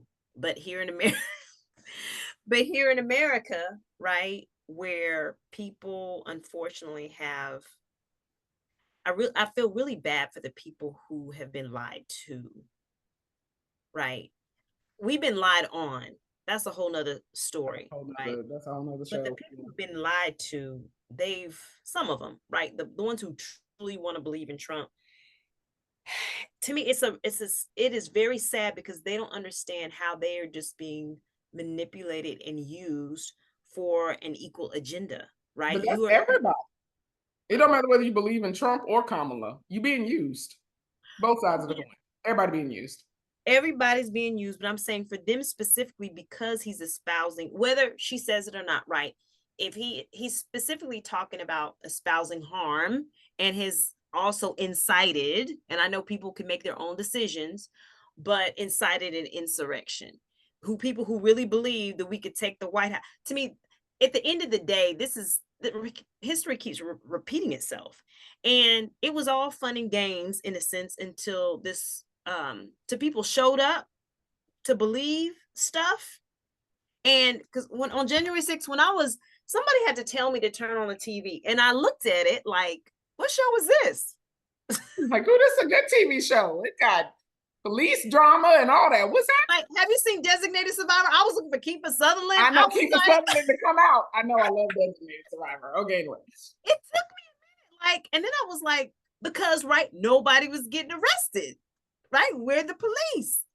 So it would be all fun and games in a sense if he was just talking and fools weren't actually executing. Yeah, but you can't, again, But the people are executing. though. They're And complying. people are gonna do what they do. That's just what people do. And people are going to take your message. It's just like when you go to church, everybody leaves church, heard what the pastor said, and everybody got a different interpretation on what was just said. Well, these folks, they interpreted when he said, because he's saying now, and I'm saying he, message board, whatever system, there's gonna be a bloodbath if I don't get in here. But that's not condoning people going. That's not condoning people going to do something. He's not telling people to go. Well, this is my thing. This is beyond him now, because now we see, this is, to me, this is the point of all this. Okay. Whether he condones it or not, whether he's just speaking or not, we know based on evidence that there will be. Okay, there's some fools. You already saw it on January 6th, 4 years ago. So I'm like, what would have changed? Nothing would have changed. So if he don't win this election, it's probably gonna be some drama in the streets. Yeah. That's the equivalent of saying, you know, people are predictable in the things that they do. And so a historical data marker 4 years ago was that he didn't win then. Fools tried to take, I don't even like what kind. Okay, They tried to take the White House and Congress and all the things. First of all, they went to I'm like, I don't know what you thought you was taking and you starting at Congress, but okay, anyway. So they would take Congress and whatever. And they stormed the Capitol and all this mess. If they did that 4 years ago, would have been playing for 4 years, right? They've had about 4 more years. They've had 4 more years to. They done met up with the Russians. We Another don't. Russians ain't nothing. 1,400 days. They've had another 1,300 days or so to think about. They've been planning and plotting, plotting and So planning. it's not, what he's saying is not wrong, nor is I have not heard any, and I'm open to hearing whatever tapes people may have of him actually saying, go and take the Capitol, y'all, storm the Capitol. Or go in, kill whomever. Like, right? Like, I've not heard him deliver orders. Oh, like, okay. I see right? what you're saying. I've not heard him deliver orders. Now we can talk about the nuance and the dog whistles and all that stuff that may have existed in the commentary. But I haven't heard that. So people are gonna do what people do. People gonna do what people do, and they speak each other's language on and off camera. Because people gonna do. We can't guarantee that people ain't gonna take to the streets if Kamala don't win. Really? I'm not saying they're gonna storm the Capitol. Okay, I'm like, I don't see these. I'm not saying they're gonna storm the Capitol, right? But if people don't storm the Capitol, I mean, they may not storm the Capitol, but that if people are as impassioned as they seem to be on both sides of this equation, well, yeah, there's gonna be, there will likely be, whether it's protests, whatever it is, right? Because again, even the people who showed up on the Capitol that day had not committed a crime yet. They showed up at the Capitol, they were protesting. Then the protest took a turn. And they ended up jumping on people and in people's offices and climbing walls and all the things that violate. They destroyed. See how property got destroyed? This is when you're supposed to prosecute people. This is when the belief. That was like murder, wasn't it? I think I know one officer at least got injured. I don't know. I can't remember if somebody got killed, but I know some people got injured. There were lots of injuries sustained that day. And again, now we have a crime. Okay. So you're saying. But now where is the prosecution? Oh, I see what you're saying. I see what you're saying with this vicious game. So basically, just like after the Civil War, we created Jim Crow situation. We need some slaves, so let's make some laws we know that have to be violated because we starving you. So you steal that bread, we're gonna arrest you, right? So we need some slaves. How do we get some slaves? How do we set the trap? Yes. Right. Except for us. So when we do it, these laws aren't for us. Just like the laws are not for us. That's correct. The laws are not for us. The escaping the law is not for us. Okay. Let's be clear. The escaping the law is not for us. You get all the law. You get all the law. All the law and all the order. Not on NBC. No, that's right. And evidence of just residing here in Memorial. And because cops are everywhere on the north side, very mainstreamed in certain areas, right? I just grew up being around a lot of cops. Okay. And you just present, U of H everywhere. So living here was the first time I said, you know what I don't see? Police. That's correct. And in the morning, when you go on rush hour traffic down Memorial, I was I was like, ooh, I'm gonna be all these rich white folks. I'm gonna be all the nearly got run off the road because I'm going 60 in a 45 non-highway lane, 70, 80. Never seen a cop in 3 years. Not one cop flying downtown. I was like, oh, this how y'all be doing it, right? This is how it feels to be invincible. Meanwhile, a warrant from 2017 from the north side. The north side that you need to go take care of, ma'am. Yes, that is correct. Please show up at 8 a.m. Thanks. Ain't nobody bothering me here about the violations I do kind of have right now. But I'm just saying, right? That's correct. Yeah. And that's the problem, the inequality of the law. Inequality. Inequality of the enforcement of the law. Let me be clear. Of Because the, there's no inequality in the law. that's true. That's true. Law itself is just it's written and thereby it exists. It is the enforcement of the law. The enforcement of the law. That's I love that. We have a CVS right on the corner, and this is why you're saying this because in the hoods, if you buy the hoods, there's the Dollar Generals and the Family Dollars, right? Here, CVS. Now, it was interesting because I've introduced them to the neighborhood, introduced like there's a mile radius where I let them ride their bike and go to CVS they want and come back. Everybody knows them. So I went in there one time and they said my sons were taking their bikes in the CVS. I said, they let you take your bike in the CVS? That don't exist in the hood. No, right? No, no, no, no. You know, no. Okay. No, no. So I was like, leave your bike. They're like, Mom, they let us take the bikes inside. Our mind blown. Um, You taking your bike in? White folks. Okay. So I said, ma'am, are you sure they can bring their bikes in here? She said, there's a lot of theft. They steal out here. Like she said, you could park your bike for a second and it'll be gone the next. Now, I've never seen a cop there. I've never seen a cop. I've never seen a siren. Ain't never seen. So you enforcement. Dollar General, you take a tic tac if 12 you want. cops with AR-15s is 12 cops with AR-15s and strapped in front of them. Yes. Yes. Because you took a liter of soda without paying for it. Correct. That is correct. That is correct. Yes. Yes.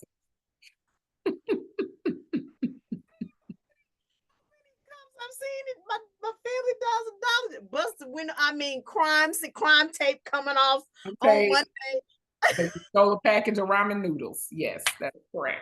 That is correct. Yes. So yes. Outline for where the ramen did exist.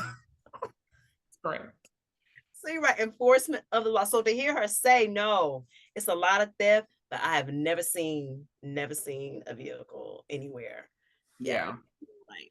Yeah. So They be chilling. They be parked in parking lots, just minding their business, chilling. If you drive down the feeder road between like Voss and Silver, you see them kind of parked in parking lots, hanging out, minding their business, whatever. But yeah, they're not patrolling, right? They're not like they're they're not not, patrolling. yeah. Yes, there you go. They're not. Also a fundamental problem because patrolling is a pre-crime. Ah, but this is deterrence of the crime, right? Maybe, maybe not. But what I know is you rolling around here trying to look for a violation. The fire department is not rolling around looking for a fire. That's true. The Okay. ambulance is Okay. not rolling around looking for some type of health issue. Okay. Okay. I hear Y'all you. out here stopping people because you didn't use your flasher. By the way, let me take a look in your back seat. Like pre-crime. Pre-crime. I ain't did nothing to nobody. Okay. Well, there you go. There. Okay. I see. Well, yeah, that's how a lot of money's made. Pre-crime. That's how most of the money's made. Mm-hmm. Okay.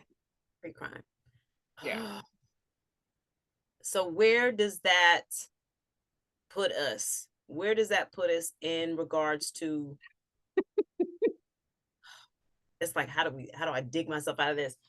Where does that put us in a sense of creating our own reality, right? Even because we've done this before as a people, where does that put us when we create our own reality in the midst of oppressive, patrolling, pre-criminal, suggestive environments? But that's the thing. You have to really want people to be free. And I don't think people understand that with freedom comes things you don't like. Okay. You can't police everybody else and want freedom. That's correct. You cannot you cannot want um you cannot want like a specific sliver of a thing to be watched and then not think that that's going to extend itself. So, you know, we earlier we started talking about fear and probabilities and risks and all of that. You cannot isolate the government to just this. Oh, wait a minute. Oh, okay. Wait, do I hear some? The moment you do that, the moment you give it just this thing, the moment you let it wedge its foot, it's like a demon. The moment you let it wedge its foot in the door, it's gonna be in the house. Trust that. And then you can't just contain it to the living room of the house. Now it's in your bedroom. So you're And, saying the government does not promote freedom? oh, heck no. Okay, okay. So wait, you got to explain If this you're now. talking about the government as the people, then no, it does not promote freedom at all. So you okay? So you And for neither do the people. The people we aren't promoting freedom. We are not, we are promoting our version of freedom. And my version of freedom does not allow for your version of freedom to exist. And that is the problem. that and lies a problem. Do we want? Okay, well then I think that's the title of this. Do we really want to be free? Because this is not free. The short answer is no. I mean, I would like to be free because I don't give flying flip what nobody do. Mind your own goddamn business. Mind it. So people really don't. But you will hear progressives tell liberals, the Democrat, all that talking about, oh, mind your business and all this other mess and all of that, right? So when the Karens come and the Karens are mad because you're having a barbecue, that's the same not minding of business that you're not doing when somebody has a Confederate flag. Ooh, Karen versus the Confederate. So you like, Karen, leave me alone. I'm minding my business, sleeping on this couch in this, I'm not hurting nobody. Or Karen, I'm having a barbecue with my family in this park under this pavilion that I done rented, mind your business. That's the same thing on the other side. So the people out there telling people to mind their business are the same people not minding their business.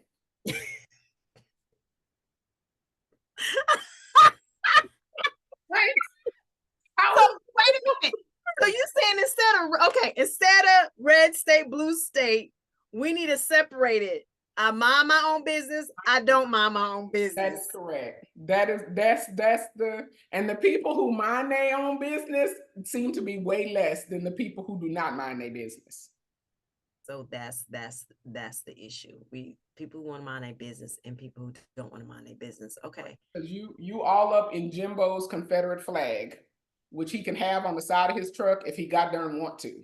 Because people are afraid. They are afraid of what that extends to them. Are you going basically? But it's that's the same thing, Karen. Karen is concerned that you are loitering, and loitering brings about a certain type of people. Oh my gosh, stop loitering. I'm calling the police right now because. So you can't just have a little bit of fear. You can't have a little bit of prejudice. It's either it is and I have a little bit of prejudice. And although it may be gut wrenching and you don't like it at all, it's a gajillion things I hear that I don't like, but I'm willing to let them things stand because I don't want nobody in my business. Okay. So to make this practical, this is my concern, because this is what you see all the time. To make this practical, let's say I live okay, let's just take your neighborhood, for example. Okay. You live in the neighborhood, you mind your business. Jim Bob, you're saying that you could withstand Jim Bob painting his house Confederate red, whatever that is. He's got a whole Confederate house. The house is Confederate printed. Okay. If you live in a neighborhood that don't have an HOA, then yes, you need to mind your business and let Jim Bob paint the American flag on his house if he wants to. Now, if you've chosen to spend your money into a neighborhood that has an HOA with rules and regulations, and you live in a private community that agreed on these, y'all got a system of voting in the rules and regulations, then now Jimbo is going to have a problem with the HOA because he agreed to live in this neighborhood and abide by these rules, right? And the only rules that we have in the United States are one, the framing documents that set forth the foundation, and B, the laws that are passed in Congress and thereby signed by presidents. That's what we got. Most of Everything the else is laws, everything else is you not minding your business. And half the laws also them not minding their business, but that's a whole different story.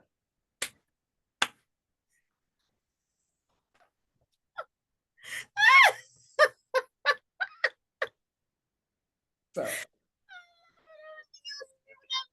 business. That's a lot of wasted energy and resources. It's exhausting. it is exhausting. It's exhausting, but I love what you said about agreements. So if we could, like the Bible says, if you can get two, right, one or more to agree with you, Yep. then it's not going to be a slice of heaven because people. But if you could confine yourself to an area where you agree, like people who don't have HOAs. People who don't have HOAs elect to live in neighborhoods where they're willing to either deal with their neighbor doing whatever, yeah, whether they agree or disagree, or they're willing to take it upon themselves to have a conversation with their neighbor when they see their neighbor doing something that they don't like. And they articulate it, either neighbor gonna change or the neighbor not gonna change. But that's what they've agreed to. They've said, hey, look, you bought this piece of land, it's yours. Do with it as you please. If I think something is visually unappealing to me, then I will come and ask you if you could take it down, but it's on your property, so who am I? And then everybody move on with their life. mm.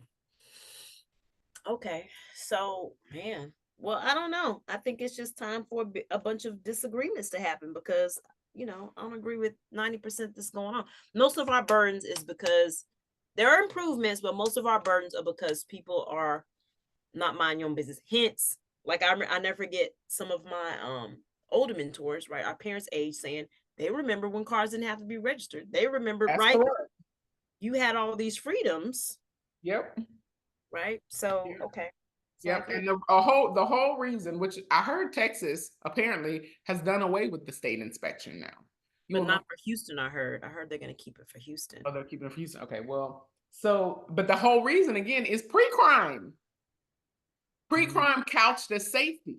You need the state to verify that your car is safe to drive on the roads.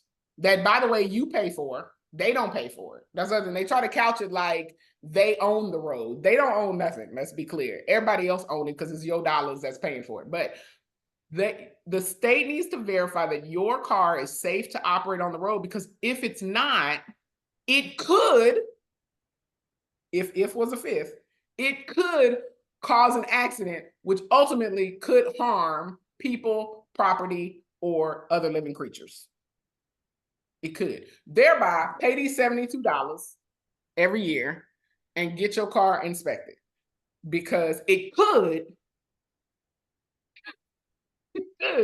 cause a problem. Pre-crime. It ain't caused problem number one. Now, if somebody is driving a car and they tire fly off, and they kill a family of four, right, then they need to be prosecuted to the full extent of the law, which at that point would be like vehicular manslaughter. I don't know. But whatever the law is, you've officially killed somebody or injured a family. Now we have a crime. Yeah. I think to me it's the criminalization, because maybe it's my teacher background, but I have an issue with not taking the time, because we should do public service announcements and people are going to do what they're going to do. But I was programmed pretty well, I felt, as a kid, that K through 12 experience. So I'm like, you could have taken all that money, instead of putting it wherever it went, you could have actually just taught people what to do. But you don't want to teach me car maintenance, right? That you don't want that in elementary curriculum where I'm learning how to maintain a car and build a car. God forbid I can do for myself. No, not do that. Right? Right, which would solve 90% of the things you're charging me for. Mm-hmm. So that's my issue. So instead of criminalizing, we could just teach and maintain society. Think about like our street pharmacists. There is an entrepreneurial model there, like it or don't like it. There's an entrepreneurial model there. Oh yeah, the mental math is crazy. It's crazy. Down. The branding. I'm for real. You got, from what I understand, people got specific types of stuff. You can go get Brown Betty from so and so, and it's better than so and so's, or what. Like, there's marketing. Clearly, there's a sales operations happening.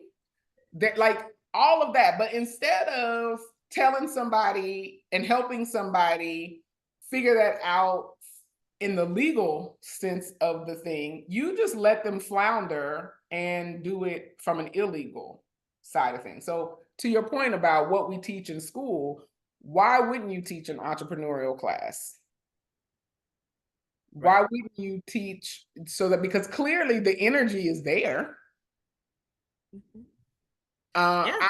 I could be selling Pedialyte instead of Molly. I mean, Right. it's a product, right? I'm selling a product. So, So that, but they just left them to be. They like, well, let the animals be. They'll do what they do. right.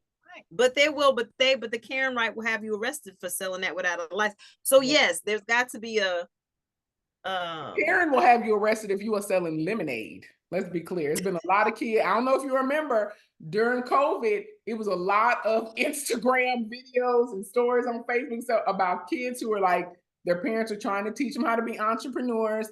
So they would set up like little lemonade stands, and people were calling the police on the kids for selling lemonade. the way that they weaponize The way and that call. Now, I think that's the thing. That's the whole prejudging machine, and unfortunately, we as the people internalize that. Other people internalize it, but nothing will dampen your entrepreneurial spirits by somebody calling the cops on you, right. right? That is correct. That is correct. That is correct. You slammed against the wall. So, yeah, not minding your own business, Not right? your own business. Because yes, there are permits that are needed. Yes, you need to go down to the city and get all the things. But can we appreciate the spirit of the law that the children, you ain't got to drink the lemonade. I mean, I'm sure not drinking the lemonade because I don't know whether you put your whole elbow in or not. But No, they did, and they coughed in it 3 they times. probably I'm a coughed witness. in it and all the things. But that's not the point of the exercise. The point of the exercise. So yeah, not minding, not minding your business. Look, I'm saying that because I took in my last school, I took the this is the only way I can survive because kids have to do STEM, and in special needs classes, it's got to make sense to them, which is tactile, Right. which is good for all kids. So we would actually do this lemonade selling at the end of the semester. And I tell the teachers, now look here, Johnny done dipped his booger in about 3 of them cups. Yes. So just Don't participate, act like you're gonna try. correct. Do not ingest the fluid. Could be deadly. It's Just not exercise, this exercise, people. It's not the point of the exercise. But you're right. Instead of doing this ridiculous math that they are doing, it's not practical. I don't know what I could have been in from learning how to file my taxes several thousand different ways from K through 12. Correct. That would have been a life skill. Correct. So you're right. It takes responsibility and accountability for And us. no one wants it. Okay, there you go. No one wants it. Everybody wants you to be accountable, but no one wants to be accountable. So you are right, because if that's freedom, and it is freedom because I feel it in my warrant having bones, right? And I say that because for those who are free, for those who have maximized their freedom, right? That takes a different mind shift and skill set versus just showing up and opening your mouth for food. Correct. Which is what a lot of us have been taught to do here. Yes. And rewarded for doing it. Correct. Right? So you have this handicap, literally. Correct. Of enablement that when you actually start to walk, then that's when you're like, oh, fear, right? Yep. It can be very, very intimidating to change. Number one, because we discussed last time, people don't like change anyway. Yep. But it is a very different shift to take that full accountability and responsibility for authentic self, which is a It is. You're not rewarded for that. You got to have that inside. That is not what we are taught to do. Or we think we say we want it, but when we get in there, we're like, I could use my own legs and my own body to float instead of these floaties. Correct. Correct. Correct. It's a completely different experience. Completely different experience. And every time you abdicate that responsibility, you're not just giving that one little thing away. You are setting a precedent for all the other things. Like we didn't start where we are today. Like we're here through a series of decisions that have been made and a series of laws that have been passed that have expanded the role of government in everybody's life. So you want, every time you say you want the, like, for example, you said you want, people say you, proverbial you, say you want the government to give health care. Okay, so we want the government to give health care, but you don't want the government to make decisions about what you can and can't do with your body. That's in essence what insurance companies do. Insurance companies, in essence, you say, I would like an MRI, and an insurance company says, well, we don't want to pay for it. So you are welcome to go get the MRI, but we're not paying for it. Right? But then you've also given the government, so that's one aspect. So now the government is deciding what you can and can't do with your body, the very thing you claim you're fighting for. Then you give the government the ability to pre-criminalize things. So you've allowed them to alter what a crime is. So again, what used to be a crime was the actual harm of those three things that I named earlier. Now it's not just harming something, it's the thought of harming something. Okay, well, you combine that with the fact that, oh, as a government, we also can make decisions about people's bodies and what we think is harming them.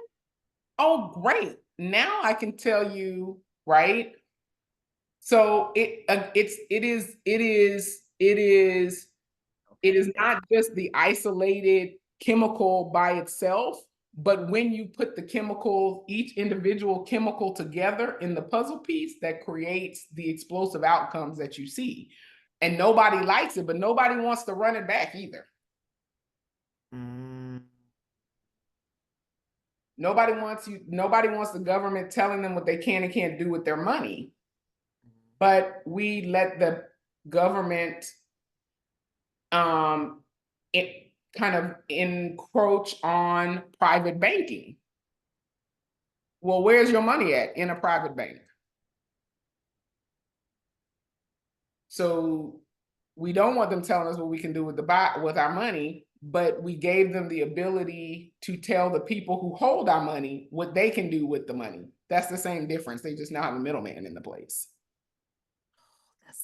So when they tell you you can't withdraw out your 401k because of these things, right? Or you can't retire and get whatever because you got to be this age. That's your money. You don't want to put it in there. If you want it, you should be able to get it. It's your money. If I decide to retire at 55, I should be able to withdraw my money at 55 because I'm officially retired. But nobody wants to walk it back. No one wants to walk it back. And that's and it's never gonna, we just keep layering on. It's like the woman who had the one contact. I don't know if you saw the story about the woman who had the one contact. And I don't know how you do this as a person who wears contacts, but apparently she had put like 40 contacts in her eye and had created an infection and all this stuff. And the doctors had to go in there and take, because she couldn't see anymore and she thought she was going blind. But it was because I don't know what was happening with her mentally, but she ultimately had 40 some odd contact lenses in her eye. And she just kept layering them and layering them and layering them. And that's essentially what we keep doing. We keep trying to reverse the harm that the government is doing by creating new laws. But we don't want to unwind the actual law that is at the beginning of the equation. And again, if you start your equation with 2 + 2 is 5, it don't matter what you do from that point forward. The math will never math.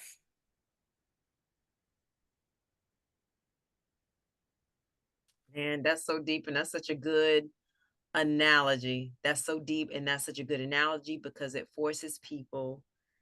It's fear. It's all fear, Oh, right? Because if I don't have government, the middleman, whatever, religion has middlemen too, right? If I'm not taking personal responsibility for my existence, right? The government says I don't necessarily have to deal with the person face to face, right? I can just get a lawyer, take you to, like, there's just so many things we do to avoid each other and not to yes. direct with each other. Right. Um, this, yeah, it forces people to really be authentic, actually, right? Because who am I if I don't have a law behind me? I say this, I've heard this in a meditation, and I really believe it. I'm starting to really believe it. Sometimes I hear stuff and I'm like, I don't even know what that is. But I don't even understand that yet. I just be honest. I don't know. If you want this done, you're gonna have to, I don't even understand what I'm saying.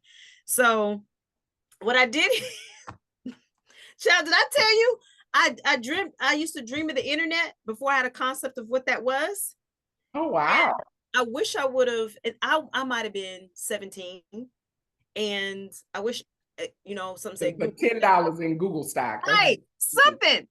I just remember not having the concept for. I was like at a register, and this woman changed currency in a flash and told me how much money I was supposed to give her, and she said something in a language, but it translated so fast, fast. and I didn't have a concept for that. I was like, "What? What is Huh?" this? It's And AI. I didn't know how to say, "Tell me what." I just kept having those dreams, and I was like, "This is frustrating. I don't even know what this is," right? So, but what I've heard for a couple of years is it's going to get to the point where the crash of econ, I don't know, where people are going to have to base their exchange off of their character again, Mm, right? It's going to come down to how it used to be, right? Your word. You can mhm. work for the so and so because they good people, right? That Yeah, was a Google review. That yeah. was it. You had a good name. You could get a whole bank loan. You can walk Oh, into the bank and based on your relationship with the banker, have a conversation with said banker, maybe put up your house. They knew you had a house or they knew you had a watch or whatever. Use that as some collateral, maybe if they wanted it, and you were done. Not no more. not no more. Not no more. Man, if this system I mean, I honestly, it's got to come back to that because I'm like, this is all in violation of spiritual law. It's crazy. We keep propping it up, right? We keep propping Mhm. it up. But I'm glad that I don't want to say I'm glad for the handmade laws and stuff that are going on, but I think we're just getting to an apex where we're just gonna have to choose. Do we want to be free or not free? Because everybody's gonna be a criminal in the end. Oh, Everybody. everybody's gonna be a criminal in, and people are still gonna choose not free. Wow. Because again, I give you the story that I think pretty much everybody is fully aware of, the children of Israel when the Most High led them out of Egypt, right? So they wanted to be free. They hollering, I want to be free. Let us be free. We need to be free. Dear Lord, come save us. The Pharaoh got his foot on our neck. Please come get us. I'm tired of mashing up hay in these mud pits. All of this. You get free, but you're in the wilderness. But you free. That You're free. that's not You free. got food coming down from heaven, literally every day. You got food raining on you. At night, you have the brightest star in front of you lighting up your night sky. Free energy. Free Free, energy. Free, free free energy. food, free Free energy. Get food, that off the free Reon energy. today. Everything you need in life. And you are not happy. They was running Moses crazy out there in the wilderness. Like, not happy because your own we need somebody to tell us what to do. Tell us what to do. Yeah, the Pharaoh had his foot on our neck, and some of them was trying to go back to Pharaoh. They was like, let's Oh, just go back. okay. Let's just go Excuse back. me. Hurricane. This is what I'm saying about our spoils, right? Because people will make decisions on less things, but you AC, okay, Oh yeah, I get out when it's no AC. You know a this. cool breeze. I don't play. Like we talked about, this podcast was going to discuss the stench of freedom. The stench of freedom. The stench of freedom. And that stench is called accountability, and nobody wants it. Nobody wants it. Feel good. They just want to point at somebody else. That's why the representative system works so well, because you elect these representatives and you didn't make the decision. I'm going to point at Ted Cruz. I'm going to point at Governor Abbott. I'm going to point at whoever else in some other party, whoever it is that's supposed to be up there, Rodney Ellis, whomever, it don't matter. But I'm pointing at you because you messed this up. You got up there and did something wrong. And that's why I keep saying, to me, what this election is about, it's irrelevant about Donald Trump, Kamala Harris. It's completely irrelevant to me. It don't matter who would be there. Bottom line is this election, how we got here, because don't forget, we had Biden. It was Donald Trump and Joe Biden. That was the two who was supposed to be running That's for. right. That's right. How soon I forget. Let's not forget, Kamala didn't just get there because she went through a primary and all this other stuff. She's there by special circumstance. So Joe Biden and Donald Trump first. This is an indictment on the electorate. It is an indictment on the citizens of the United States of America, who are the population that get to vote and determine things. That's who this is an indictment on, because Donald Trump and Joe Biden are the best options out of this entire 360 million person population. That's who you got.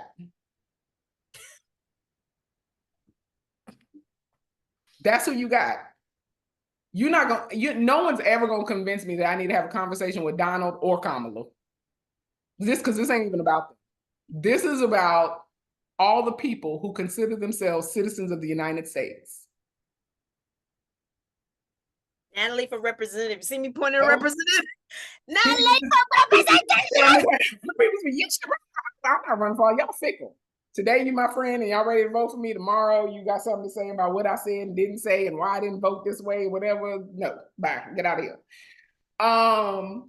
Yeah, like this is not about them. And we, again, to avoid accountability, we're gonna make it about them.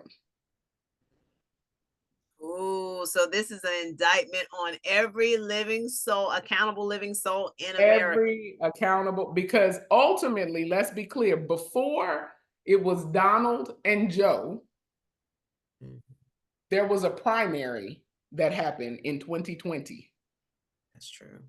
That had a gajillion people on both stages. Well, Donald not so much because he was the president already there. But prior to Donald being the president, there were people on both stages. It was people, right. Both sides, a gajillion of them. Both parties in the last 10 years have had double-digit primary representation to run for president. Double digits. That's true. And out of double-digit people, the cream of your crop that rose to the top of your party's tickets was Donald and Joe.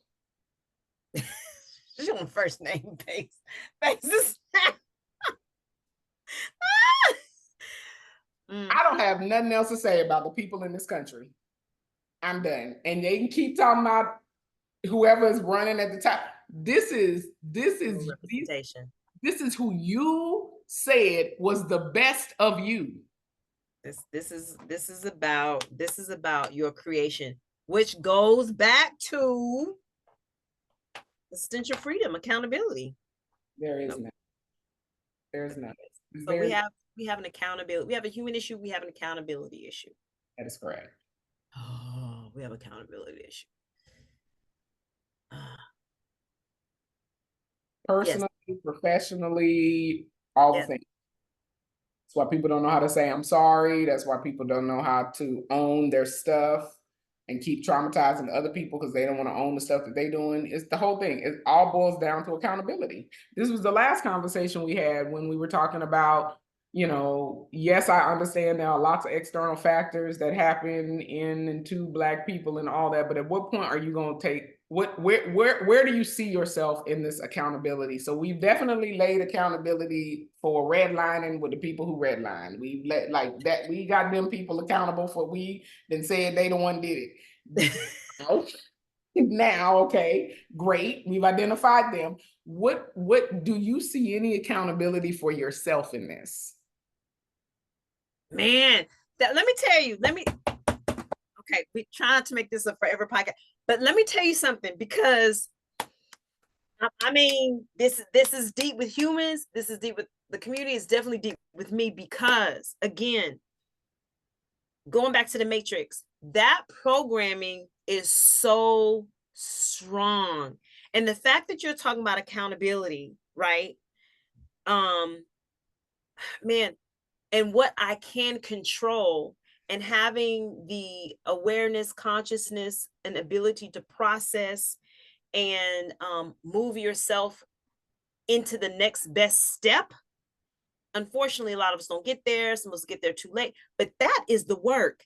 That is the work. And I say that because I've had just had this conversation with a teacher friend, and she's not liking where she was, and she knows that I'm in this new place. And I said, we got to stop this. I said, because what you want ain't nowhere, That's right? I said, but what we can do, what we can control, and I said, I learned this from you. I said, is there a proposal that we want to write? Meaning, I said, did you know we can be contractors and W-2? Right. And I say that because I learned of a soldier mindset. And I think teachers are like soldiers in the mind, right? And they say when a soldier starts to think, then that's a problem, right? That's when revolutions start happening. correct. So I was like, you know what? I said, us teachers are the only ones rubbing the show. She's like, well, they can do this. I said, but they can't do anything without us. That's correct. Period. And I said, there's nothing that stops you from fulfilling your contract. Because I told her, we got down to the nitty gritty. I said, why don't you start flirting and dating other districts right now? Right. I said, you don't have to wait to the end of your contract. Technically, you don't have Correct. to wait, right? I said, you can be interviewing right now with other districts. You could be schmoozing and networking with Correct. Harmony right now. Yes, Lord. And should be. And should, and I was like, we got to rethink this, because I said, in my little situation, I'm looking around, and I know you've told me this a million times, and I'm like, what else do they need that they can pay me 65,000 more dollars to do? That is correct. Right? Obviously, y'all don't have a handle on how this goes. Are they willing to invest? They can say yes or no. They say yes or no. And if they say no, cool, that's your problem. Keep moving. You say Right. yes, it becomes my problem and I'll take it on. So I was like, I said, but we haven't written a proposal. We haven't networked. We haven't asked the question. We just sitting here saying, oh, I can't wait to Christmas. Oh, I can't wait to Thanksgiving. Oh, I can't wait to spring break. That's typical teacher conversation, That's right? typical people That's conversation. typical people conversation. I was like, there are people out here living their best life, and there's no reason. It's not because they have better knowledge or expertise of what they're doing. Not. It's not. So that really helped me, because I think we just get in we're a cog in a machine, and you get lulled by it. You get lulled, you get fed, and you can just keep going on and on and on. And then you usually wake up when the pain becomes too much. Then you make a change. And then by then though, at that point, it's so much time has gone by. Yes. And that doesn't mean don't make the change because all the time has gone by. But I I have said this a gajillion times. I don't need to wait until I'm in. I don't even know what that means. When people are like, well, are you in the job market? I'm always in the job market. I have a job right now. I'm in the market. Gave Yes. me that Like, yes. perspective. I'm always looking for new clients, new work, new whatever. When I was in-house, I was always interviewing. I don't know why people wait. Like, interview even if you don't want the job. Interview just to practice the skill of interviewing, to get your talk track down, to understand what the new questions are, how people think about things. Like, get out there. Don't wait until the thing explodes to be like, and I know that that's how a lot of people live their life. They be like, I know I need to change this roof. This roof on our house is raggedy and we need to change. And then when the blow off or the leaks come, then you're like, dang it. Now your flow toe up too, because it's been leaking on the flow. Now your floor is warped. Now you got to replace the floor too. Like, why wait? Why wait? Fear and a false sense of, especially with teachers, fear and a false sense of loyalty. A really false sense of loyalty. They're gonna find out that I'm interviewing, right? They're gonna find out that I've heard that so many times in my life. So please speak on that, because we've been programmed into this slave system of loyalty. A lot of us have. I mean, who cares if they find out you that the who? I don't understand what that matters. And if somebody come up and ask you if you're interviewing, like, yes, I just always like to be aware of my options. And if they can't appreciate that, then you probably shouldn't be there no way. So move on. Which is good because you didn't start interviewing. So see how it all lined up. Um, I am fascinated by how many people just be chilling, complaining about their job every day, complaining about whatever, whatever. And I'd be like, well, are you looking? Well, no. So you don't even know what's out there. Like I hear people say, well, you know, girl, they got these golden handcuffs on me. I'm like, you've been in this job for 15 years. There's not that much of a golden handcuff to save your life. One, if your company, let's say you were with an oil and gas company or an energy company or any company, and they had a pension when you came in. Okay, well, you're likely probably already vested. So you could leave and still get your pension when it's time for you to retire. If they not, that's not going nowhere. And rightfully so, no other company has a pension. Okay, not very many companies at least have pension plans anymore. Great, okay, fine. You don't know what benefits other companies are offering because you haven't had the interview to have the discussion. So you don't know. I know you ain't making enough money because you started 15 years ago, and them little 2% increases ain't it. So you definitely not there attached because the money is right. Let's be clear. And even if you get promotions inside of the company, those promotions never match what you would get if you were coming from the outside into a company. Very, Oh, very, very rare. oh, so they bank on your need for security too. Okay. Oh yeah, yeah. Companies are hoping that you just get in there and you just kind of fall asleep at the wheel while doing your job. And they Oh, think they give you your little 2%, your little 2% every year, maybe 3% every year. But if you started there 15 years ago, 10 years ago, 2% on $100,000 job is minuscule by comparison to what you could get if you went out, took the 10 years of experience, went to get your next level up job, or even a lateral move job into another company. You are likely going to get more money. You are likely going to get a 20% mm, mm, versus your little 2% that's happening. But you okay. don't know that because you just chilling on autopilot while complaining that you hate the joint, but they got these golden handcuffs on you supposedly, but you don't really know how golden that is because everything that glitter ain't gold, as the saying it goes. So yeah. Okay. Okay, that's I was trying to think of an acronym for these hoes ain't loyal, but there That's it is. correct. That is correct. And they'll replace you in a heartbeat. They will replace you and they don't ask your permission to replace you. They don't give you no extra heads up notice that they're replacing you. They don't do none of that. So I don't understand. I don't understand. You should always be at the front of you, like all the time. Should always be in the front of you. And reaching your maximum capacity. But you're right, that sleep, that's probably a good 80% of people who work. So okay, the sense of freedom it is, but it has even motivated me to be more awake and more aware of what the options are. Because like you said, if you're not, you really pimping. You pimping anyway, but at least Yes. you get to control the lane of your pimp. Correct. Correct. You can look for, as my old nutritionist used to say, with my food options and things, he was like, the better bad choice. It's not that you're not gonna make bad choices, but the better bad choice would Hmm, be this instead of that. I'm like, okay, I can deal with that instead of this. the better bad choice. Better Okay. bad choice. Right. So yes, we have to work to pay the bills and do the things that we want to do. Um, and you can do that in a place that is better than, it may not be utopia because you probably ain't never gonna find utopia, but it can certainly be something that pays you what you deserve. There's a level of respect that might come with that, appreciation for what you do. all of those things. And there is infinite growth in both of those areas.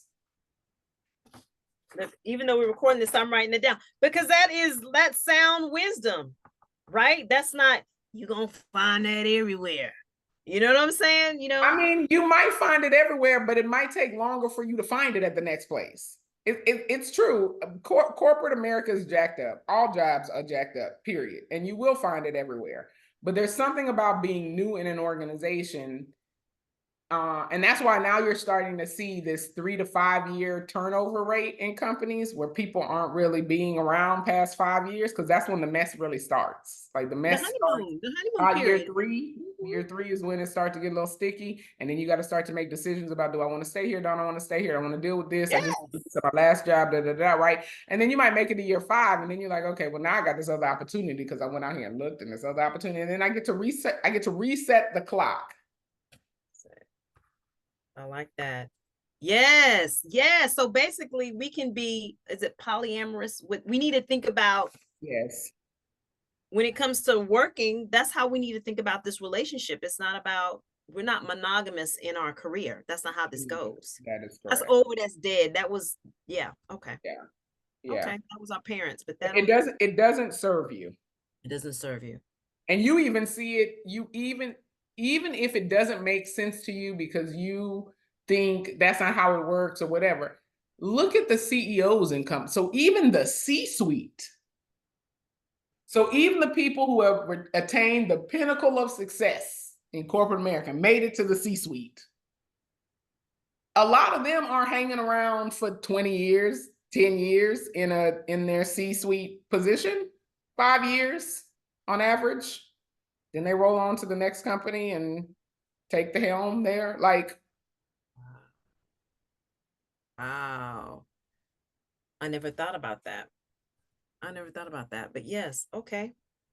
Then that changes our minds to a completely open market, a completely, like I see, like this prairie. It's just huge. The opportunities are endless. Opportunities are endless. It's infinite amounts. Oh man. Okay, well, next episode, I want to talk about how to network, even with taking your skill set to different industries, because I think we've pigeonholed ourselves to, this is what I do like within education, but I see that there's different industries that need a skill set no matter what. They do. Right. It's very true. It's very true. Okay, well, until the next not election cycle, well, it might be until the next debate cycle. I'm not participating. Just tomfooleriness. to the I knew it was gonna be tomfoolery too. When they started talking about people eating animal, I was like, I'm not participating. Yeah. He was about to end the show, and yeah. When he started talking about because yeah. So when I was doing, so when I came up with We Be Colored, that was my way of processing all this information. Yes. And it was so funny to me. I thought it was cute. Okay, thank you. I was like, this is offensive because we used to be called colored, but it was also a pun because that's how they color people. Yeah, that's how they color you. I'm perfectly okay with being colored. I don't mind. Oh, you don't mind colored? Okay. I'm like, black is the color, right? Black is the color, apparently, and I do have melanation. So I mean, there is color to my skin hue. It is not fair. It is not translucent. It is none of that. There is pigmentation, deep pigmentation. Even though your light has you looking quite angelic, it is deep. Well, yeah, I was like, well, that is the when people start believing that, when he was like eating dogs, I'm like, they've said that about so many different groups of people for hundreds of years now. This is the latest one. The Haitians that eat the dogs. Got it. Not participating. Absolutely not participating. Not participating. Okay. No Kamala shirt for you. No Donald shirt for you. Both of them can kick rocks. Pebbles to keep themselves occupied, to be specific. They kick the little pebbles. That'll keep them occupied and distracted, hopefully. Do you have a passport to somewhere if all this goes? Look, I've been in a lot of places. I've lived in other places, and I'm gonna tell you this much. Yeah. In this case, the devil you know Ooh. No. Ooh. Ooh. That's saying a lot. Oh, the devil, you know. Devil, you know. So I'm gonna stay right here. And if the globe comes to a crashing end, I'm gonna be right here while it crashes. Oh, all right. On Yep, that note, right here. Be right here. wow. And the other places is not that great. Really? Yeah, Really? yeah. And I know I see people out there on little Instagrams and whatever talking about, oh, I'm in Portugal and it's I feel so safe and so free. Okay. Like the Swedens and the Denmarks and All you did was reset the clock. You just reset, you just move to a place and that's that new feeling of a new place and you're like, oh yeah, but you haven't really gotten into anything yet. You lived your whole life here. You got 30 years, 40 years here. You've done a lot, you've experienced a lot has happened to you, you've been involved in a lot, you've participated in the system in a lot. You show up somewhere else, you're new. It's of course it's great. It's just like when you visit a city, people go visiting as a tourist and they go, oh, I want to live here. I want to live here. This is gonna be great. I want to live here. Okay, and then you move there, and then you be like, how many years do you feel like you getting the real deal in these countries? So it kind of depends. You could get the real deal on day one, depending on what is happening. I had one of my consultants had to go to the UK. And big white dude. He was like 6'5" or whatever. And the company that we were with at the time did not, which was new to me. This, you want to talk about new experiences? So I was at the time I had gone outside of oil and gas, and in oil and gas, at least my experience in the Big Ten, if you fly over 4 to 6 consecutive hours, normally they will allow you to buy a ticket that is at least business class without question because you're flying for an extended period of time. Okay, well, this was not oil and gas, it was a different industry sector, and that was not the case. And so when my consultant came to me and they were like, yeah, I'm going to be in economy. And I was like, wait, you going to the UK in economy? I was like, you are 6'5". I was like, that's not Damn. gonna work like that. Oh, Yeah. And he was like, well, he was like, but they're not gonna pay for me to upgrade my ticket. I was like, I will pay for you to upgrade because that is a problem. And he was like, no, no, no, I can't get paid to upgrade my ticket. I was like, okay, but it's gonna be a problem. Sure enough, landed in the UK, was in economy, dear God. I'm like, I don't even know how this worked, but okay, it was in economy. And he ended up having to go to the hospital. He landed and got to the hotel, had some felt really bad, dizzy, heart issues, all that stuff. And he ended up having to go to the hospital. And he went to the hospital and got checked out and all that, and they took care of him. And took a couple of days off, then went to the client over there and commenced to doing whatever work he was supposed to be doing, and came back and we had a conversation about it. And I've lived in the UK for a short period of time, and he was like, man, hospitals are crazy on crazy good or crazy bad? and I was like, it's interesting. It's interesting because a lot of times people think that like, and another story, a work colleague, um, moved from Canada to here. The company moved him from Canada to here. And when he moved here, he had to select a different set of benefits. He's Canadian, so he was like here on whatever and going to be setting up shop here. So he had to select a different set of benefits. And he was like, you just call a doctor and go make an appointment and see him? And yes, that's what happened. He was like, dude, that's not it in Canada. And then and this person was like a director in the company. So it wasn't like a class system or whatever, director in the company, but was on health and had health insurance in Canada, right? Under a big company moniker. But the medical system was just different. It's different there. And everybody gets accustomed to what they get accustomed to, right? Right. And so until you go and experience something different, you don't really have anything to weigh against.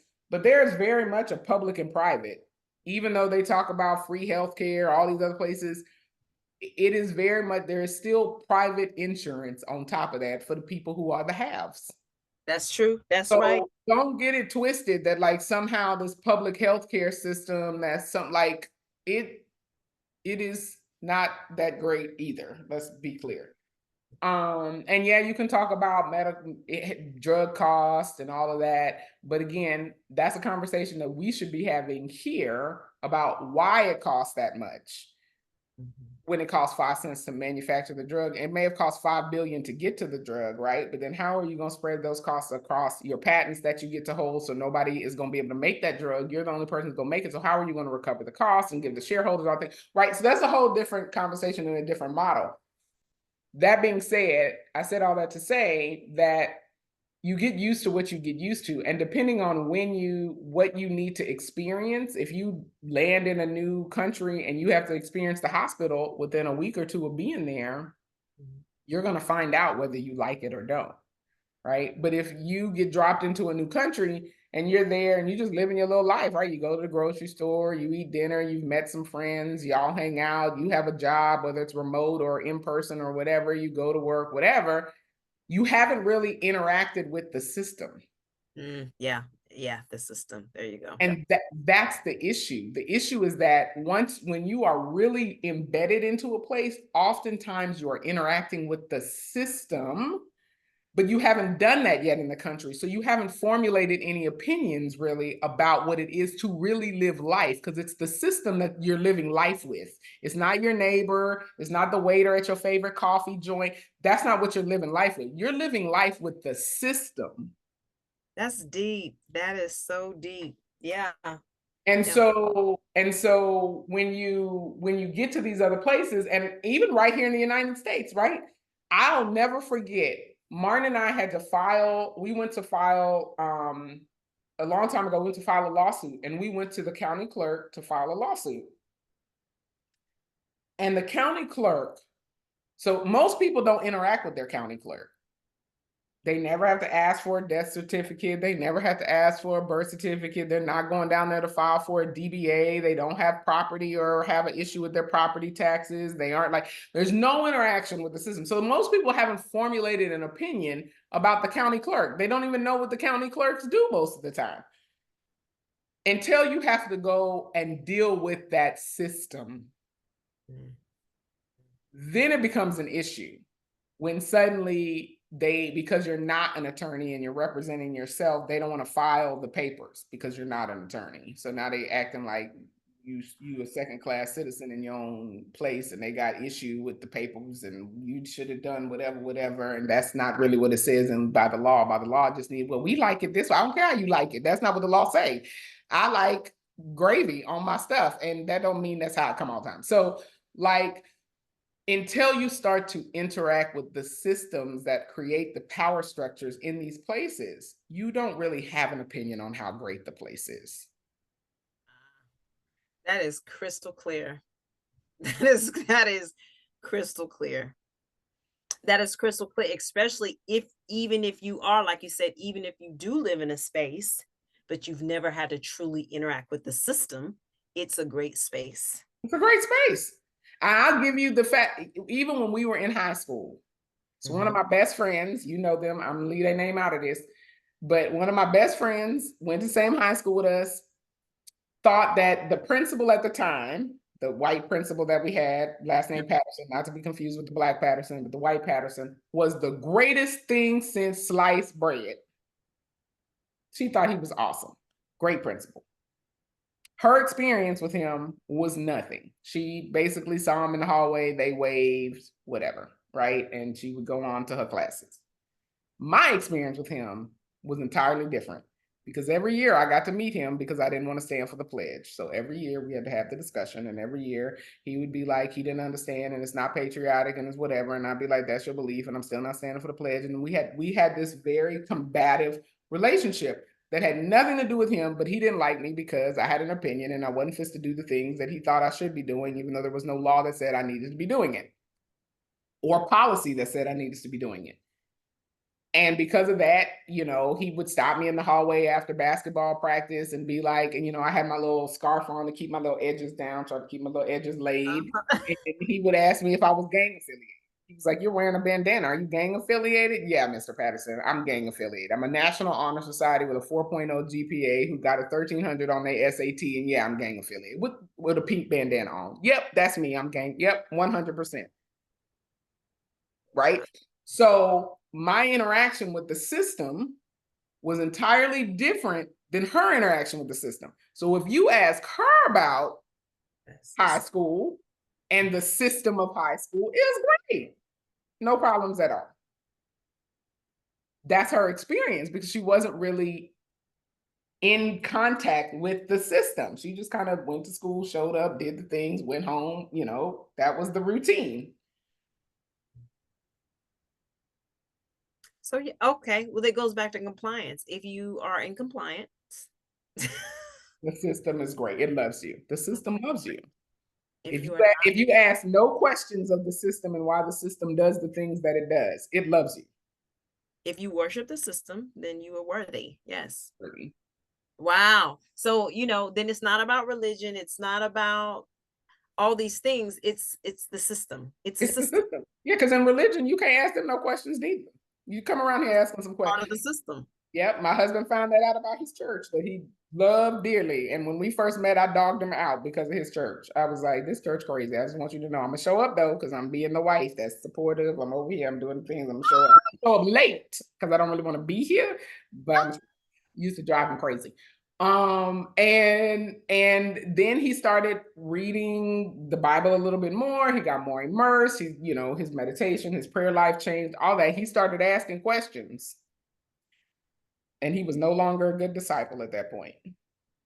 Yep, that'll do it. that'll do it in a religious. Yeah, you In can't any context, start asking questions. Ask somebody why this, why that, why whatever, all the things. And in the system, the power structure of that system does not appreciate you asking the questions. Wow, that is so true. So when you start asking questions, because you're always looking, right? Because you're like always looking, always right, not head be on a swivel, but always look at your options. Yeah. You're Then always processing. You're conscious. Be conscious of your experience. Oh, you asking so much. You asking people to live. You asking us to live. You're asking people to live. And let me tell you, as Martin Luther King says, I forgot that book. It pains a man to think. Right? You're asking people to live, be conscious, think, ask questions, and that in those structures, it frightens people because you might be forcing me, putting me in a situation to change, and people don't like change. So to really live authentically is a very courageous and bold decision. It just really is. And you're asking people to truly show up, to truly show up, to truly live. And yeah, unfortunately, that takes a lot after childhood, right? It does. It does. To keep that. But when you see it, because just like I'm talking to you, when you see it, just like your husband saw with you, right? You start experiencing something different. It's like just never introduce that child into sugar, because right there's a whole nother world that opens up. Right? It's a whole nother, like the little brain do it's Right? So that's what you're saying. You're like, ooh, be the seasoning, be the salt of the earth, everything Jesus talking about that nobody really does. So and nobody really does. nobody stand out in the light, and we ain't trying to be crucified like you, all these things, but there's truth there and there's life there. Yep. So we're going to be forced, and this is the thing I realize at this age, we are going to be forced to do this no matter what, right? Okay. Whether people crawl through it or not, each one of us meet some type of junction Well, we have to make a choice. And I think we get to choose again. But I've experienced in my little life, you can die a little more each time, Oh, right? oh yes. Right. And it Oh, doesn't get any less painless. It doesn't get any less painless. So it's not like it's pain free. It's yeah. not like it doesn't cost you anything. Yep. Right. So eventually you end up taking that bitter pill. I'm not trying to come back here too many times. So let's take this medicine. Can we? Can Right. we all just get together? Get together. Let's take this medicine. And for parents out there, when we don't do the job, you see the kids that you created are showing you they run around subconscious forms of you, tearing up the earth. Oh my So Lord.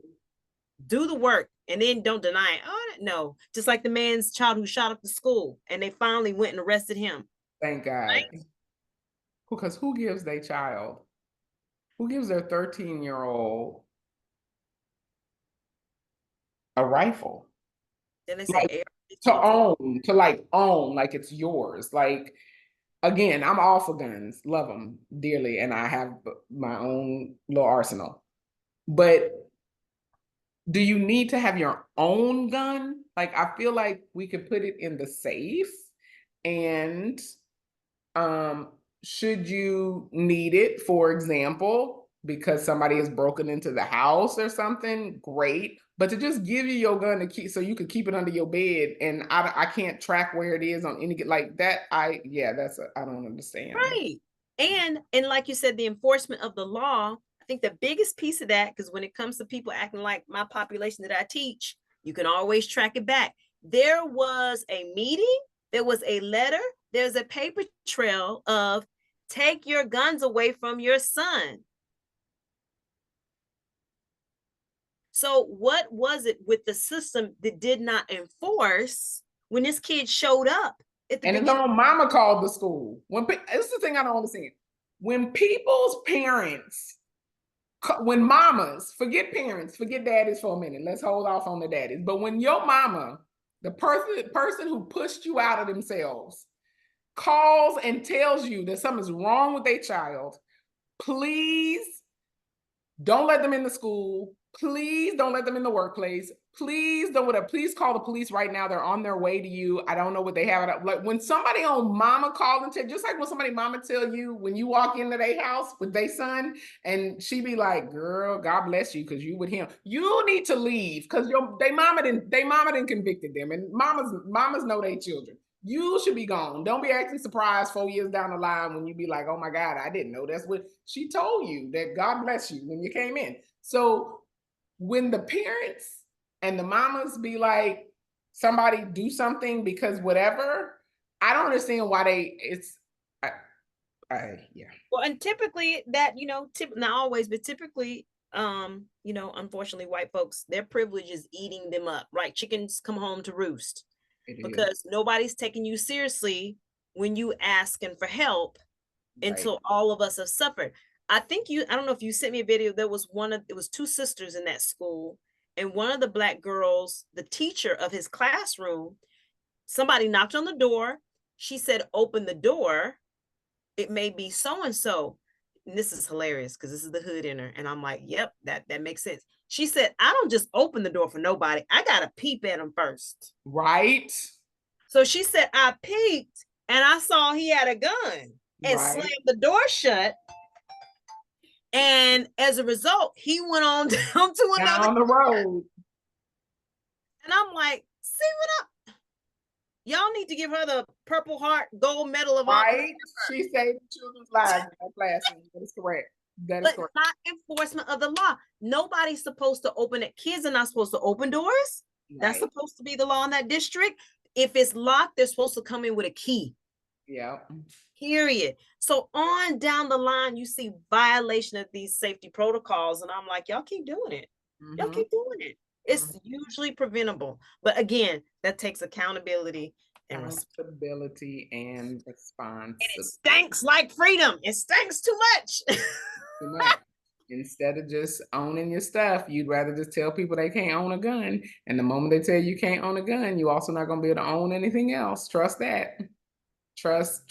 That's why this ruling with the parent getting arrested, I'm on the fence about it. Like, part of me is joyous because I'm like, why would you give your it's like helping your 13-year-old create a bomb and then thinking they're not gonna go. Like, that's a problem fundamentally. Like, you are the parent of the house. But then I just think about what the government is gonna do with this ruling. And how that's gonna blow back on us. That's gonna blow back on us, correct? Because they're gonna be like, oh, Jaquan got in a fight at school.